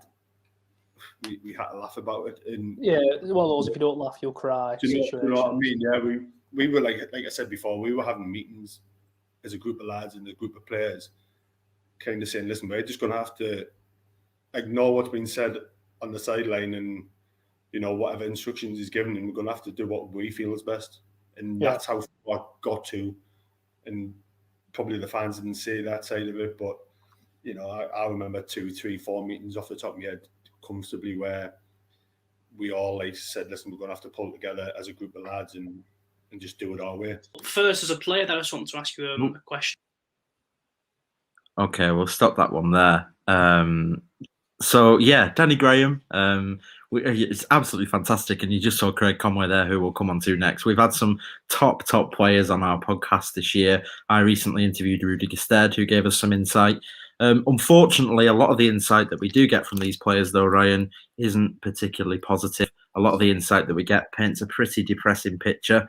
Owen Coyle, and your thoughts on him, having heard what we've just heard there. Yeah, I mean, the Owen Coyle time I've said on many a stream and other stuff that we've done before. It's the time when I felt most disconnected from the club, actually. I do not forgive the owners, actually, for employing Coyle at that point, not just for his connections to the other clubs in the Northwest, but actually for his managerial ability at that point as well. There was just nothing on his record that suggested that he should have got the job. We obviously had two phases to our demise, didn't we? It was a really quick kind of relegation into the Championship when we fell from the Premier League, under Steve Keane. Then things just started to bleed a bit more slowly, and we had that false dawn of the playoffs under Bowyer, etc., etc. But Coyle was just not the right man to be picking up a slowly bleeding club at that point. We were really starting to run on empty. And obviously Tom and Danny Graham were laughing about it then. But, this is a club that should have been staring down the barrel of relegation and pulling up their sleeves to fight relegation. And those training sessions and Danny Graham's recollections of that just shows you that they weren't doing that. And yeah, just a desperately bad situation for the club. And it's a shame it took until February really to get rid of him, because if that was the quality of the training session at the start of the season, the writing was on the wall from day one, wasn't it, with that Norwich City defeat that we had on the opening day. So yeah, just not a good time for me as a fan, and one that I don't mind going on record as saying I didn't travel up to Blackburn very often in the first part of that season. Didn't make the effort to do it. Went to a couple of away games, yes, but I had really got to the lowest ebb as a Rovers fan at that point, most certainly. Yeah. On Graham, of course, who we were delighted to have, Liam says, so miss Danny Graham, what a player. I would agree with that. I would echo that sentiment. I think that we haven't really truly replaced him. He's a special type of striker. And again, a lot like Elliot Bennett, a leader and very involved in the club, and he is missed. And hopefully for the Swansea game, he'll make it back. He says that he'll try and wag some tickets off Harry Chapman. So that's great. We have got a little announcement to make. Some exciting news to everybody that's watching and everybody that's still watching, as we are, over 3 hours into this, and I can't believe how many of you are still here. Thank you so much. We are delighted to announce that we've got a podcast with Jordan Rhodes coming out in the next couple of weeks. Huddersfield Town very kindly allowed us to try and convince him, and he said yes, which is quite rare. Jordan doesn't really do very many interviews. So yeah, we've had Craig, Elliot Bennett, Danny Graham, Rudy Gestede, and now we're getting Jordan Rhodes, which is just mightily impressive. So yeah, I don't know who's going to do it. Maybe it'll be Ryan, maybe it'll be Tom. I don't know. And also just a quick one. Thank you to Chris Hayes and of course Louise Page, who has sorted that out for him for his donation there. We are now at £805 raised, which is just staggering. I really, really didn't expect us to get this far so quickly. We set a target of £1,000 for the season, and we're really close to getting that far, in one night, which is just absolutely fantastic. Again, if you yet to donate, then please help us out, rcdonate.com, or use YouTube's super chat function. So we're going to quickly look at Craig Conway and have a quick chat about that before we do our final quiz. And I can see Glenn is patiently waiting to join us for that final quiz, as he gives me a little smile as I mention his name there. I can't wait to have a chat with Glenn. It's been ages since I've seen him. Okay, so let's have a little look at Craig Conway. And that's Ben Marshall you mentioned just before. Now, he was recently on Under the Kosh podcast with, I think, Chris Brown and John Parkin. John Parkin's there, yeah. And he's it seems a real character.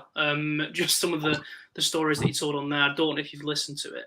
Have you got any stories about Ben Marshall that you could share with us? Some funny nights out, or if you ever went away as a team? I've got a few that I can't tell you.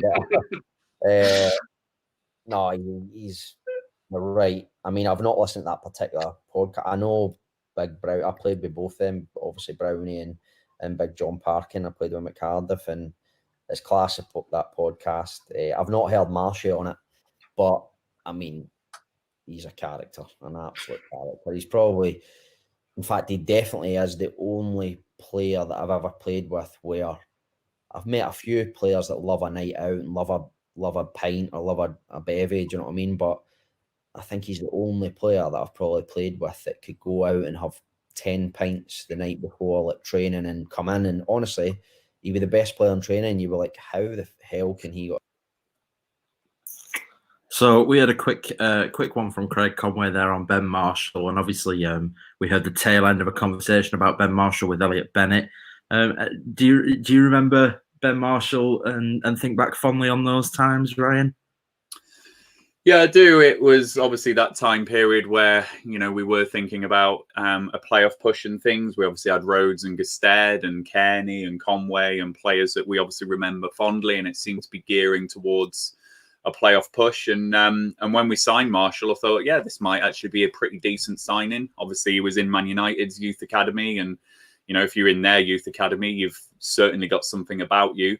I think he was at a couple of clubs, wasn't he, in the Championship, and playing pretty well before signing for Rovers. So I thought, yeah, good, solid signing. And I think, you know, he performed pretty well for Rovers, you know, on his day. But Craig Conway has obviously highlighted something really important there that, again, like, I hope I don't sound like I'm defending footballers all the time, but, you know, we're talking mental health.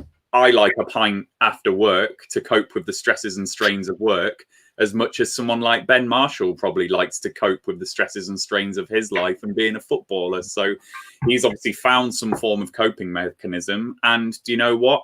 It has ultimately affected his career. You know, I think the same podcast that Tom did, you know, highlighted that a lot of players think that Ben Marshall is one of the most gifted players that they've ever come across. So he's paid the hard way. He's paid with his actions, and he will be his own biggest critic on that. So, yeah, you know, really good times for the club at that point. And it felt like we were going to get Rhodes and Gusted to fire us to glory, and Marshall and Conway were obviously supplying them really well. But yeah, good times, and a shame how it panned out for Marshall. Absolutely. Just on Craig Conway, who that interview was with, we just want to say thank you for his support in general. He was great when he came on and did that podcast with Tom, and he's also sent in a video message for tonight, and we're going to listen to that now. Hi Rovers fans, it's Craig Conway here. Mental health in football is something that's been more and more in the public eye of late, and rightly so. It doesn't discriminate against anyone, whether it's footballers or people within the sport, with cases growing more and more each year. Sporting Minds UK is an amazing charity that offers free support to people suffering with mental health issues. For more information on how you can help or donate, please visit rcdonate.com. Thank you very much for your time. Take care. Okay, well, it's around about that time. I think we're going to get ourselves ready for the final quiz. I'll just quickly put the code back, scrolling along the bottom. Ryan, do you want to stick around for our final quiz? I can do, yeah. Can I just say something else, though, if I can? No problem. Yes, mate. You certainly will not give yourself the credit on this stream, so I'm going to just talk on behalf of everyone in the comments and Rovers Chat and everyone following this. Absolutely hats off to you today, Joe, for pulling all of this together, coordinating it, getting all of the video clips, all the quizzes. It's been absolutely spot on. And I hope there's someone from Sporting Minds in the comments or watching what we're doing, because what you've done to raise the profile of this charity and to raise the profile of mental health, especially with the last 18 months that we've all had, absolutely hats off to you, Joe. And, you know, I've said to you privately my opinion of you. I think, you know, I think very highly of you, and Sporting Minds UK can certainly think highly of you as well. So I just want to go on record as thanking you for putting this together and raising the awareness. And I really hope that we smash through that £1,000. I've deliberately not donated yet because I want to see where we get to and try and push it over the line or push it beyond where we need to. So I'll be making my donation soon, rest assured. And maybe, I don't know, what should we say? If we get to 1,000, I'll top it up by a certain amount. Let's give some people an incentive. Put something in the comments. Let's see. But thank you, Joe. No, I appreciate that, Ryan. That means a lot. This stream has been a long time in the works. I think the minute we finished the one at Christmas, I said we wanted to do another. we had a vote between us about which charity we would support this year, and we put loads forward. And I think with COVID and everybody being locked down, I think it was the right decision in the end to go with this one. So thank you very much, Ryan. I appreciate that. You know, I'm tired, I'm knackered, but it's been well worth it. It's been a lot of fun. And I'm really looking forward to getting this final quiz out of the way and having a minute. But yeah, thank you so much. I do really appreciate it. I'm going to bring Glenn in a moment. We have got a new code scrolling along at the bottom. Terribly sorry to everybody that was struggling to make that work. We just had a slight issue there. This new code should be working. So if you head to kahoot.it and use the new code, we'll give you a couple of minutes to get that sorted, because we now realise that nobody had managed to get it sorted while it was rolling on the old one. So there's a new code there. And yeah, so we're going to play a little video. I'm going to bring Glenn in, and then we'll get ready for our final quiz of the evening.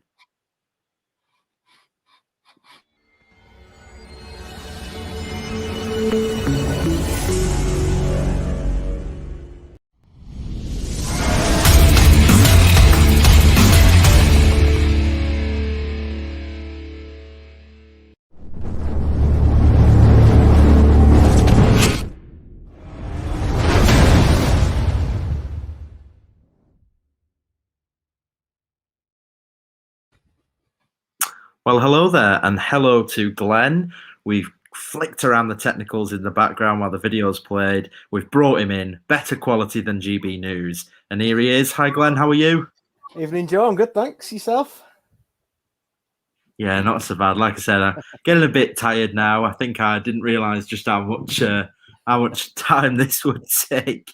And yeah, I haven't really had any tea either, so I've probably overcommitted myself a bit, really. I should have made Ryan do half of this, really, but oh well indeed. Glenn, are you optimistic about this quiz?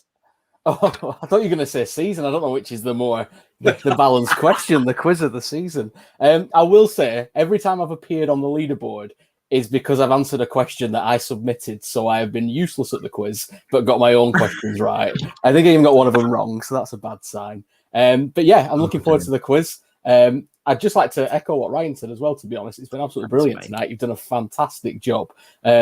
After the Euros, I wasn't too enthusiastic about the Euros and obviously got carried away with that. There's been a bit of a lull, but I'm now excited about the new season. So you've done a fantastic job. And obviously the conversation about mental health earlier was fantastic. It's been a really enjoyable night, and I can't wait to embarrass myself on this last quiz. Joe, I'm just going to come in here because I can control the comments, so I don't want people thinking that it's you that's doing this. So I'm going to bring up Gillian's comment here. So I've just brought this up. If you're still here, Rovers fans, if you can get us up to 1,000, and even if I top it up to 1,000, I'm happy to do that. Let's get this lad the new away shirt. You've heard him talking about it. So let's get to £1,000. Let's get Joe Hardy the away shirt. If you've already donated, strength in numbers, I can see 66 are still there, even a couple of quid extra, we can get to 1,000. So I'm taking that comment, Joe. We want that new away shirt for you. Oh, crikey. Well, that's massively appreciated. It's not about me, though, at all. And if you do buy me an away shirt, then I'll probably just do it as another prize, because I certainly don't want to take it. But we've raised £805 so far, which is absolutely fantastic. So yeah, the higher we can go, the better. And Ryan, if you do top that up in any way, that's obviously much appreciated. And however high we get is just fantastic. We smashed last time, which is all I wanted, and all that we needed. So yes, let's have a look where we're up to on the Kahoot and stop talking about me, because I certainly don't enjoy it. Okay, so we've got 40 of us, or around 40 of us in here already. 553550 is your PIN code. We'll give it a couple more minutes to make sure everyone can get in there. And thanks for everyone that's stuck with us. I don't think we've ever had a stream with this many concurrent viewers for so long, all the way through. Mighty impressive from you guys.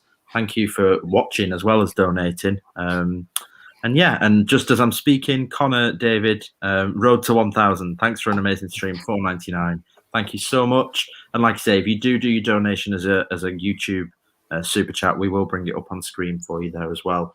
So, well, that takes us to £810. Absolutely brilliant. And it's all for Sporting Minds UK. We have had so many players, current and former, get involved. So just while we let you all get that PIN code ready and get yourselves in, I'm just going to play through all of the video clips we had sent in from current and former players before we get started. Thanks, guys. Hi Rovers fans, Louis Ansley here. Hope everyone has enjoyed their summer. Mental health inside and outside of football is a really important topic. I urge anyone tonight who can to donate to Sporting Minds for a great cause. Hope to see you all back at the football soon. Hello Rovers fans, it's Jake Gary. Hope you're all enjoying your summer. Mental health in football is a big topic and I urge everyone to donate to Sporting Minds UK. Looking forward to the season ahead. Hi Rovers fans, it's Sam Barnes here. Hope you're all having a great summer. Mental health in football is a really important topic and I urge anyone who can to donate to Sporting Minds tonight. Really looking forward to seeing you all back at Ewood next season. Have a great summer. Hi Rovers fans, it's Dan Pike here. Hope you're all having a good summer. Mental health in sports is a really important topic and I'd urge anyone who can to donate to Sporting Minds tonight. Really looking forward to seeing you all back at Ewood. Hope you have a great evening. Hi Rovers fans, it's Joe Rankin Costello here. Hope you've all had a good summer. Just want to speak about mental health in football and how it's important. I urge people to donate to Sporting Minds if you're able to. Thank you. Hope to see you next season. Hi Rovers fans, it's Craig Conway here. Mental health in football is something that's been more and more in the public eye of late, and rightly so. It doesn't discriminate against anyone, whether it's footballers or people within the sport, with cases growing more and more each year. Sporting Minds UK is an amazing charity that offers free support to people suffering with mental health issues. For more information on how you can help or donate, please visit rcdonate.com. Thank you very much for your time. Take care. Hi Rovers fans, it's Benno here. I hope you're doing well. Mental health in football is a massively important subject and I urge anyone who can to donate tonight to the Sporting Minds charity. Hi guys, Marcus Bent here. Sporting Minds UK is an incredible charity. It supports sports people with mental health and it's something that's very close to my heart. So if you can donate anything, everything, it would be amazing. Thank you very much. I hope you're all well. Bye-bye. Hi Rovers fans, hope you're all keeping well and safe. Mental health is massive in sport, especially football. So therefore, if anyone can spare a bit of change or any spare money to donate to Sporting Minds charity, it'll be going to a great cause. Thank you. Hi Rovers fans, it's Tyrese Dolan here. Hope you're all doing well.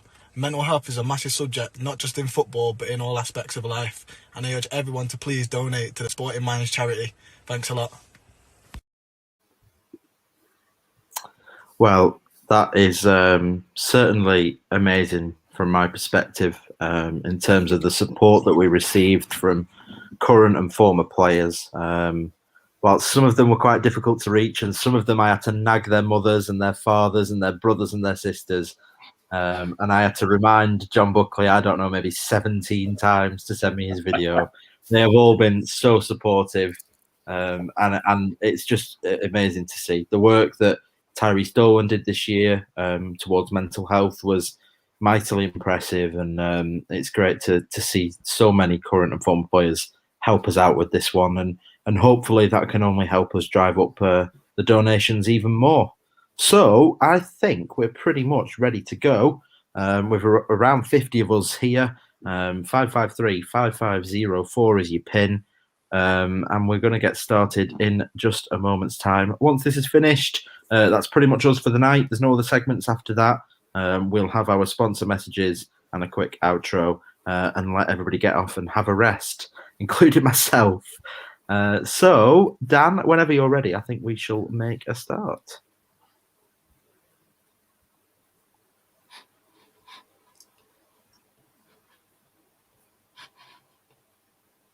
Okay. Here we go. Exactly 50 of us in. Okay, so 2021-22 away shirt is the prize that we're all looking at. Let's have a look at question number 1. Where did Rovers loan Spanish sensation Jordi from in 2002? I promise that's not the only reason I made you stick around, Ryan. I just thought you'd enjoy it. God. So good. Was it Deportivo La Coruna, Atletico Madrid, Real Betis, or Real Zaragoza? Glenn, Ryan, do you know it? I expect Ryan knows it. Yeah, it's Zaragoza. I'd be. If I didn't get that right, that'd just be so bad, wouldn't it? I put that question in for you, Ryan. When Joe asked for questions, I thought we've got to have a Jordi question. God. I'll put that I'd one be in the for biggest you. fraud ever if I didn't get that one.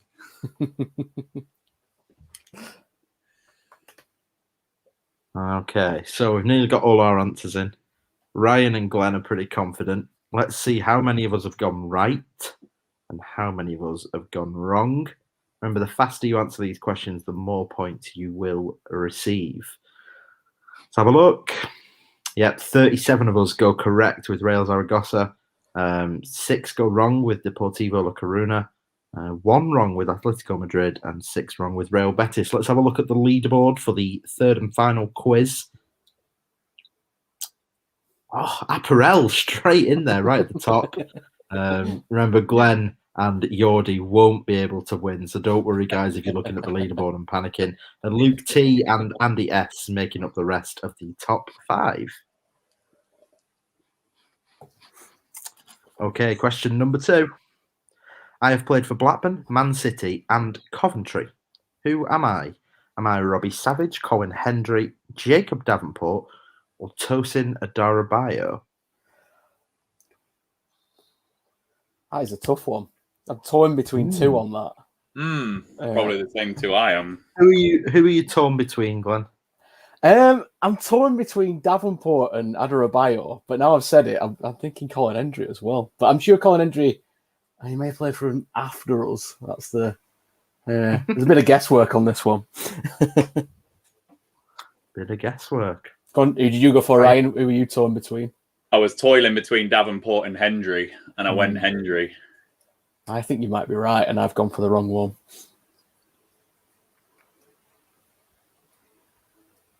Yeah, there you go. Colin Hendry, 32 of us go right with that one. 13 wrong with Davenport, 2 wrong with Savage, 3 wrong with the Adarabayo. Glenn, Ryan, were you part of the 32? Nope. I was, yeah. Oh, let's have a look at the leaderboard then. Yordi up into top spot. Can't technically win it, so technically first at the moment is Andy S.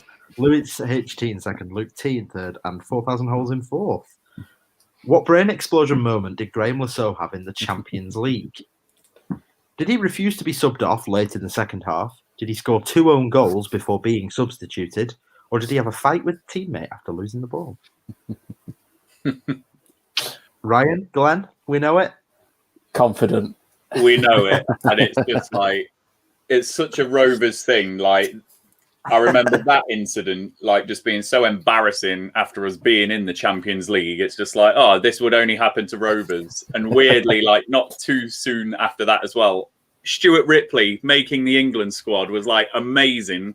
And what did he last, Glenn? 4 minutes, was it? Yeah. Before he caught his hamstring? Just 2, like, moments that stick in my head that it should have been better than what it was. It's classic Rovers. Do I recall Grant Hanley and Chris Taylor having a bit of a bust-up one game as well? That does ring a bell, yeah. I remember that. So, yeah, there you go. 46 of us right with a fight with a teammate. 5 of us wrong with the other 2. I can't imagine this will have affected the leaderboard much, but let's have a look.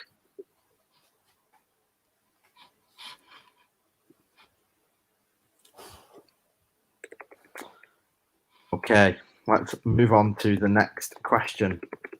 Ryan's flying. What year did Tom Kearney play his first game for the Scottish national team? 2016, 2017, 2018, 2019.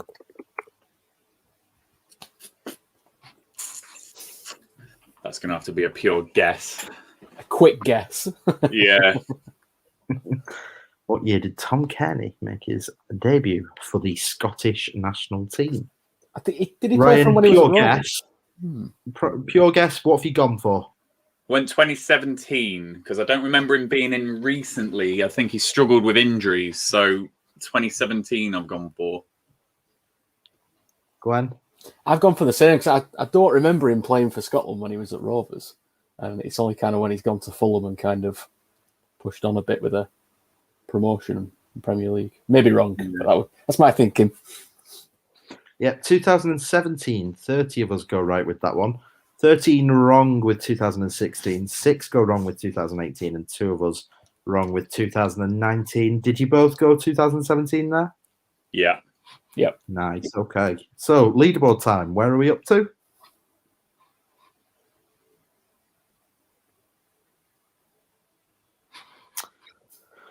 Well, up into first spot is El Scotty, Rob Darby in second, Rick T. Diaz in third, and Waggett Taxing in fourth place. I can't tell you who's in fifth because at the minute Ryan's on fire. It'll all be downhill soon. Don't worry. And that's just the stream. Right, okay. Next question. Question number 5. Who was the first player to leave Rovers in the 2013-14 season? Was it Martin Olsen, Mauro Formica, Nuno Gomez, or Danny Murphy?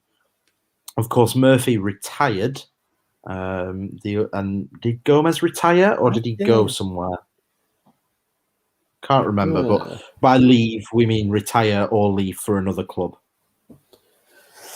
Who was the first to go in the Exodus? Murphy wasn't soon enough. Very true. Very true. Any thoughts, Ryan? Just a complete guess. I've gone Martin Olsen, but could be any one of them 4, really, couldn't it? It's tough when it's one you're guessing on because it's only a little 25% chancer, really. That's the problem. Yeah. Maybe we should have been a bit nicer, but, you know, there's an incredible prize up for grabs. So. Okay, let's find out the correct answer to this one. It's Nuno Gomez. Yeah. This one really split the room. Probably the biggest room splitter of the stream so far. 16 go wrong with Olsen, 11 wrong with Formica, 11 wrong with Murphy, and 11 right with Nuno Gomez. Got a feeling that will have affected the leaderboard. So, Dan, let's have a look. Oh, we've raised £827 so far. Completely forgot that we were going to do a donations tally.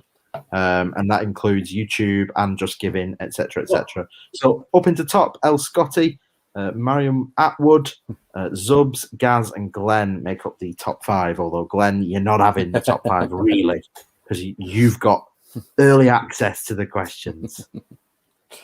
Okay, let's move on to the next question.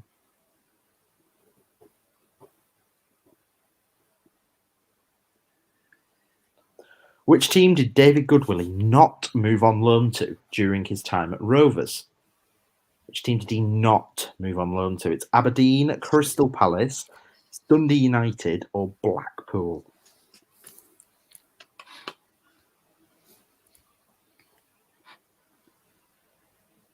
Any early thoughts, Glenn? Yeah, I wait for the clock to tick down, so don't give it away. I have a funny story about David Goodwillie. Actually, he was.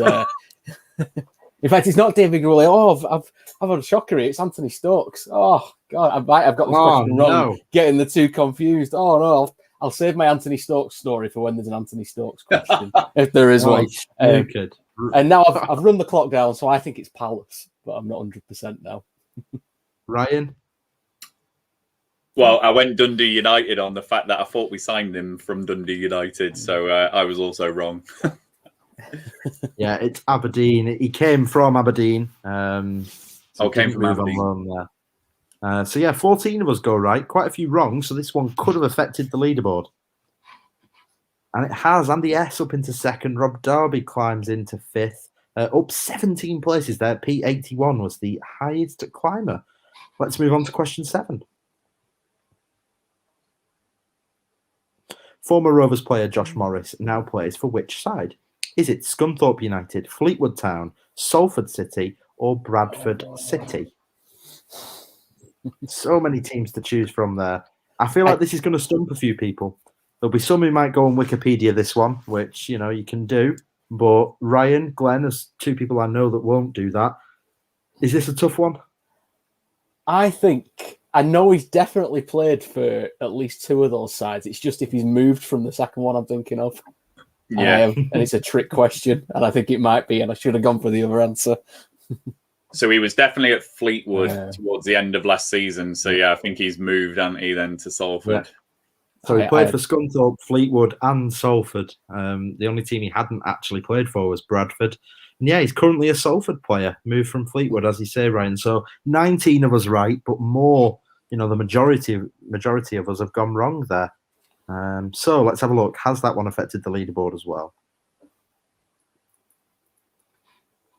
A little bit. Zub's up into second. El Scotty's still winning the race. Rob Darby in fourth and Rick T. Diaz in fifth. Ryan, Glenn, did you get that one? No, I went Fleetwood. I forgot he'd been to Fleetwood. I went Scunthorpe. I thought he was still there. Okay. Who was Rovers' first signing of the 2013-14 season? Was it Matt Kilgowan, Tommy Spur, Chris Taylor, or Corey Evans?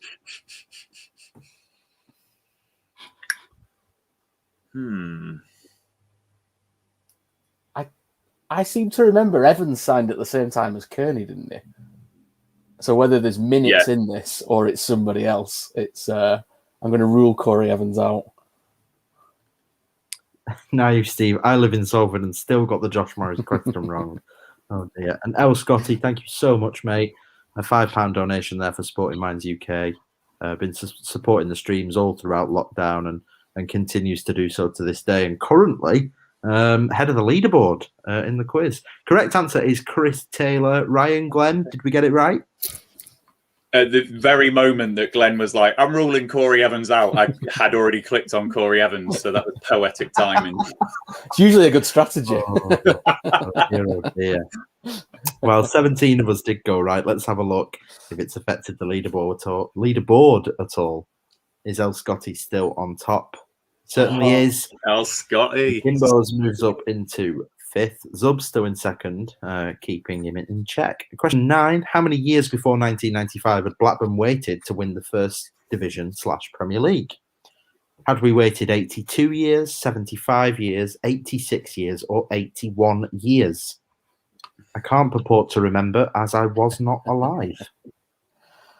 I seem to remember this is my age, the newspaper articles around the time stating a number. So I've gone in fastest finger first and probably got it completely wrong.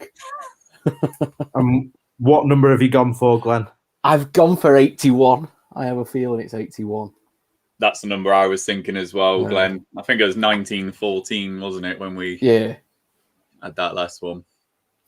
Well, we've got 40 answers in so far, 20 seconds left. Remember, the faster you answer, the more points you'll get. Let's see. Remember, this is years as well, not just seasons. Yeah. Well, that might have done me. The seasons and the years.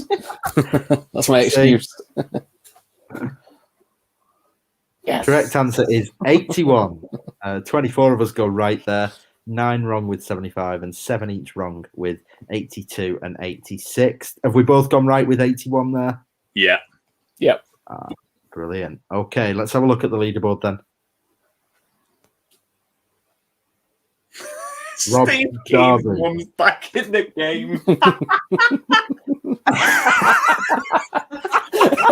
I think I might have to screenshot that. I think I'm going to have to screenshot that. That's got to be clipped. Well, absolutely class. 3 in a row. Steve Keane's mum is back in the game, which is great to hear. I hope you're okay. Wow. Everything about that orange box is brilliant. 3 in a row. Steve Keane's mum is back in the game. I've gone. Yeah, 3 hours 40. Jot it down. Remember where you were. That is class. Oh God. Right, let's do question number 10 if Dan's still with us. Okay, from which club did Rovers purchase Zurab Kishinishvili in 2006? Was it Rangers, Dundee United, Lokomotiv Tbilisi, or Kayserispor? I sound drunk. That was good. I thought you did well. Kayserispor. Not a clue how you say that, but was it the green one?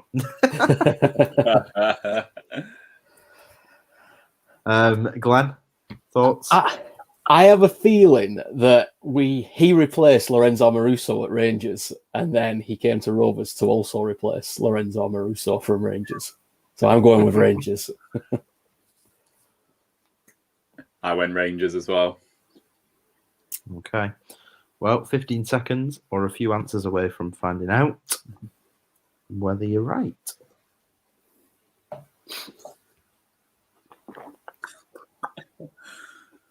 Okay, here we go. The correct answer, of course, was Rangers. 30 of us went right with that.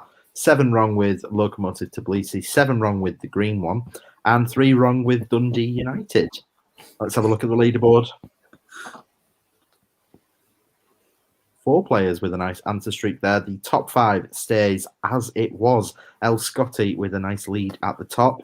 6 questions left. Can he win the 2021-22 away shirt prize? Let's see. Let's move on to question 11. Who won the 2020-21 Rovers Fans Player of the Season award? Was it Thomas Kaminski, Adam Armstrong, Darragh Lenihan, or Tyrese Dolan?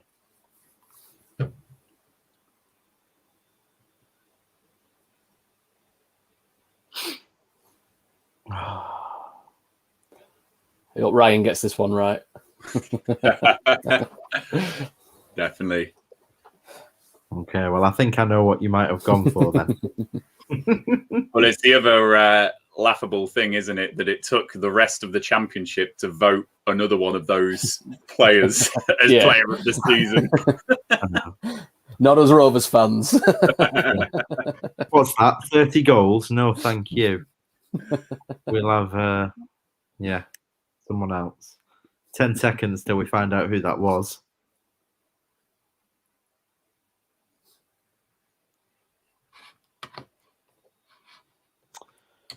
Of course, the Rovers fans voted for the Belgian number 1, Thomas Kaminski, with 30 of us going right, and we voted for him again. 13 wrong with Adam Armstrong. Somehow he didn't win it. I do feel for him on that one. 2 wrong with Lenihan, 1 wrong with Ty Dolan. Maybe that's just Ty Dolan watching along and voting for himself. I don't know. But yes, let's see. Leaderboard, I think most of our top 5 will have got that one. Oh, somebody didn't, and Rick T. Diaz moves up into 3rd place. El Scotti is still number 1 by a pretty decent margin. Okay, let's move on to question 12. Who was the last Rovers player to appear in the Premier League PFA Team of the Year? Was it Damien Duff, Brad Friedel, Matt Jansen, or Benny McCarthy? Feel like this could be a tough one. Possibly. Ryan's facial expressions are expressing it. Out.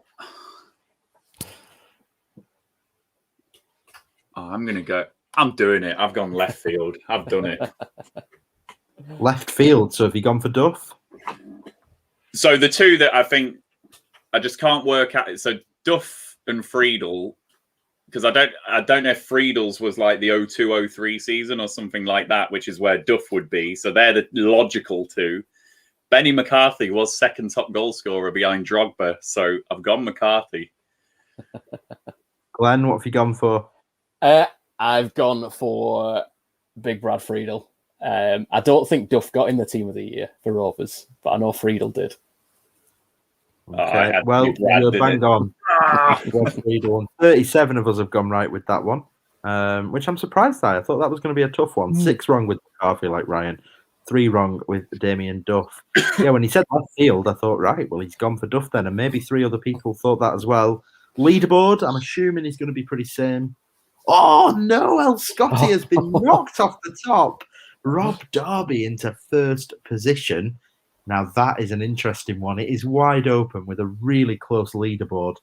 He's slipped up there as we head into the final 4 questions.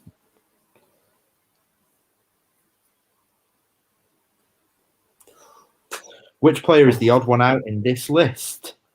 Chris Samba, Pascal Chimbonda, or Ryan Nelson?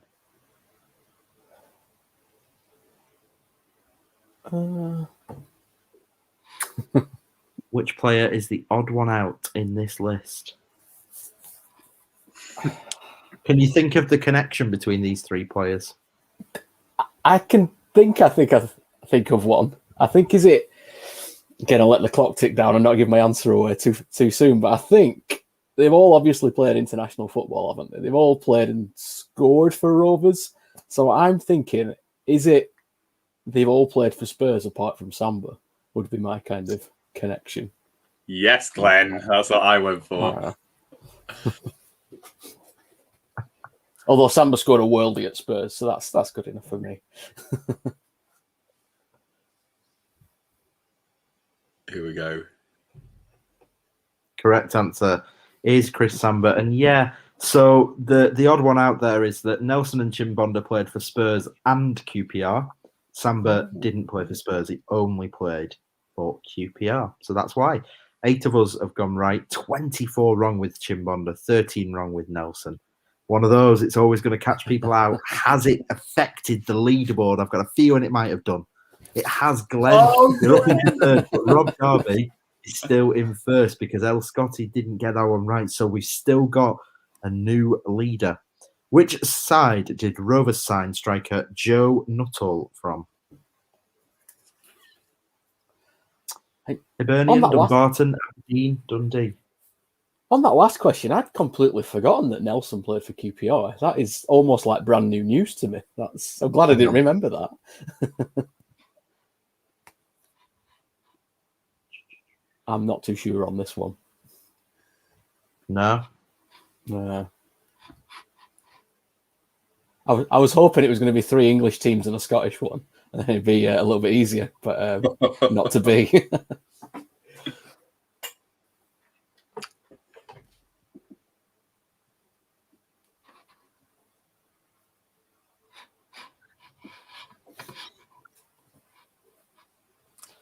Who have you gone for, Ryan? I went Aberdeen. I just got a little niggle in the back of my... I was torn between Aberdeen and Dundee, so I went Dundee. And I was wrong. The answer is Aberdeen. It's not Dundee. Okay, let's have a look at the leaderboard then.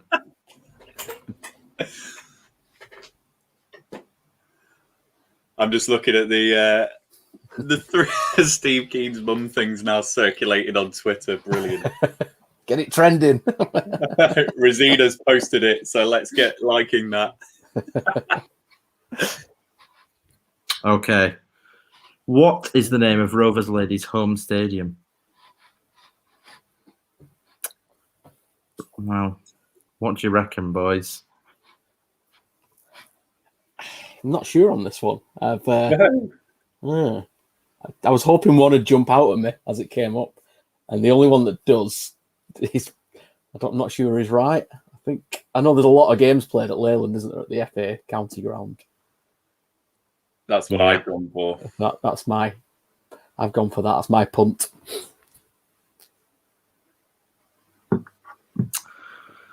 Ryan, what have you gone for? I've gone Leyland as well. Just feel like Stanley Matthews and Finney obviously have connections to Blackpool and Preston, and then I'm not aware of the Bob Crompton Stadium. You can tell me I'm wrong when this comes up in a minute.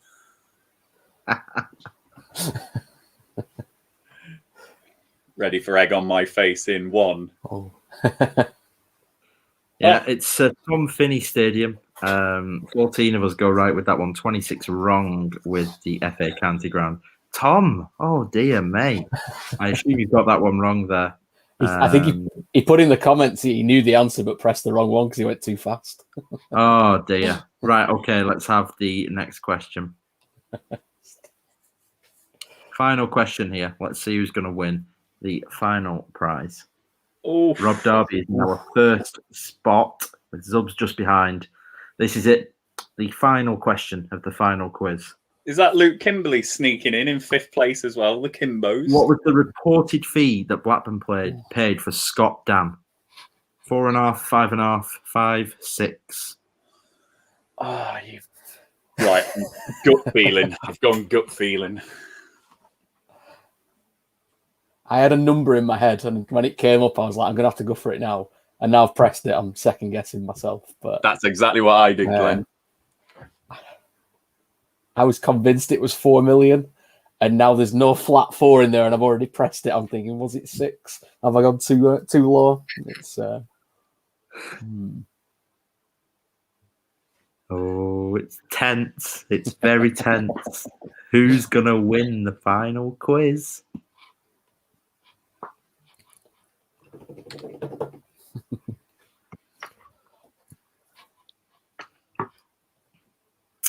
Five seconds. All comes down to this. It certainly does. The correct answer, £6 million. 20 of us go right. 8 wrong with 5. 5 wrong with 5.5. 12 wrong with 4.5. Now then, Dan, reveal it to us slowly. Who has won the final quiz of the Big Summer Stream? Oh, here we go.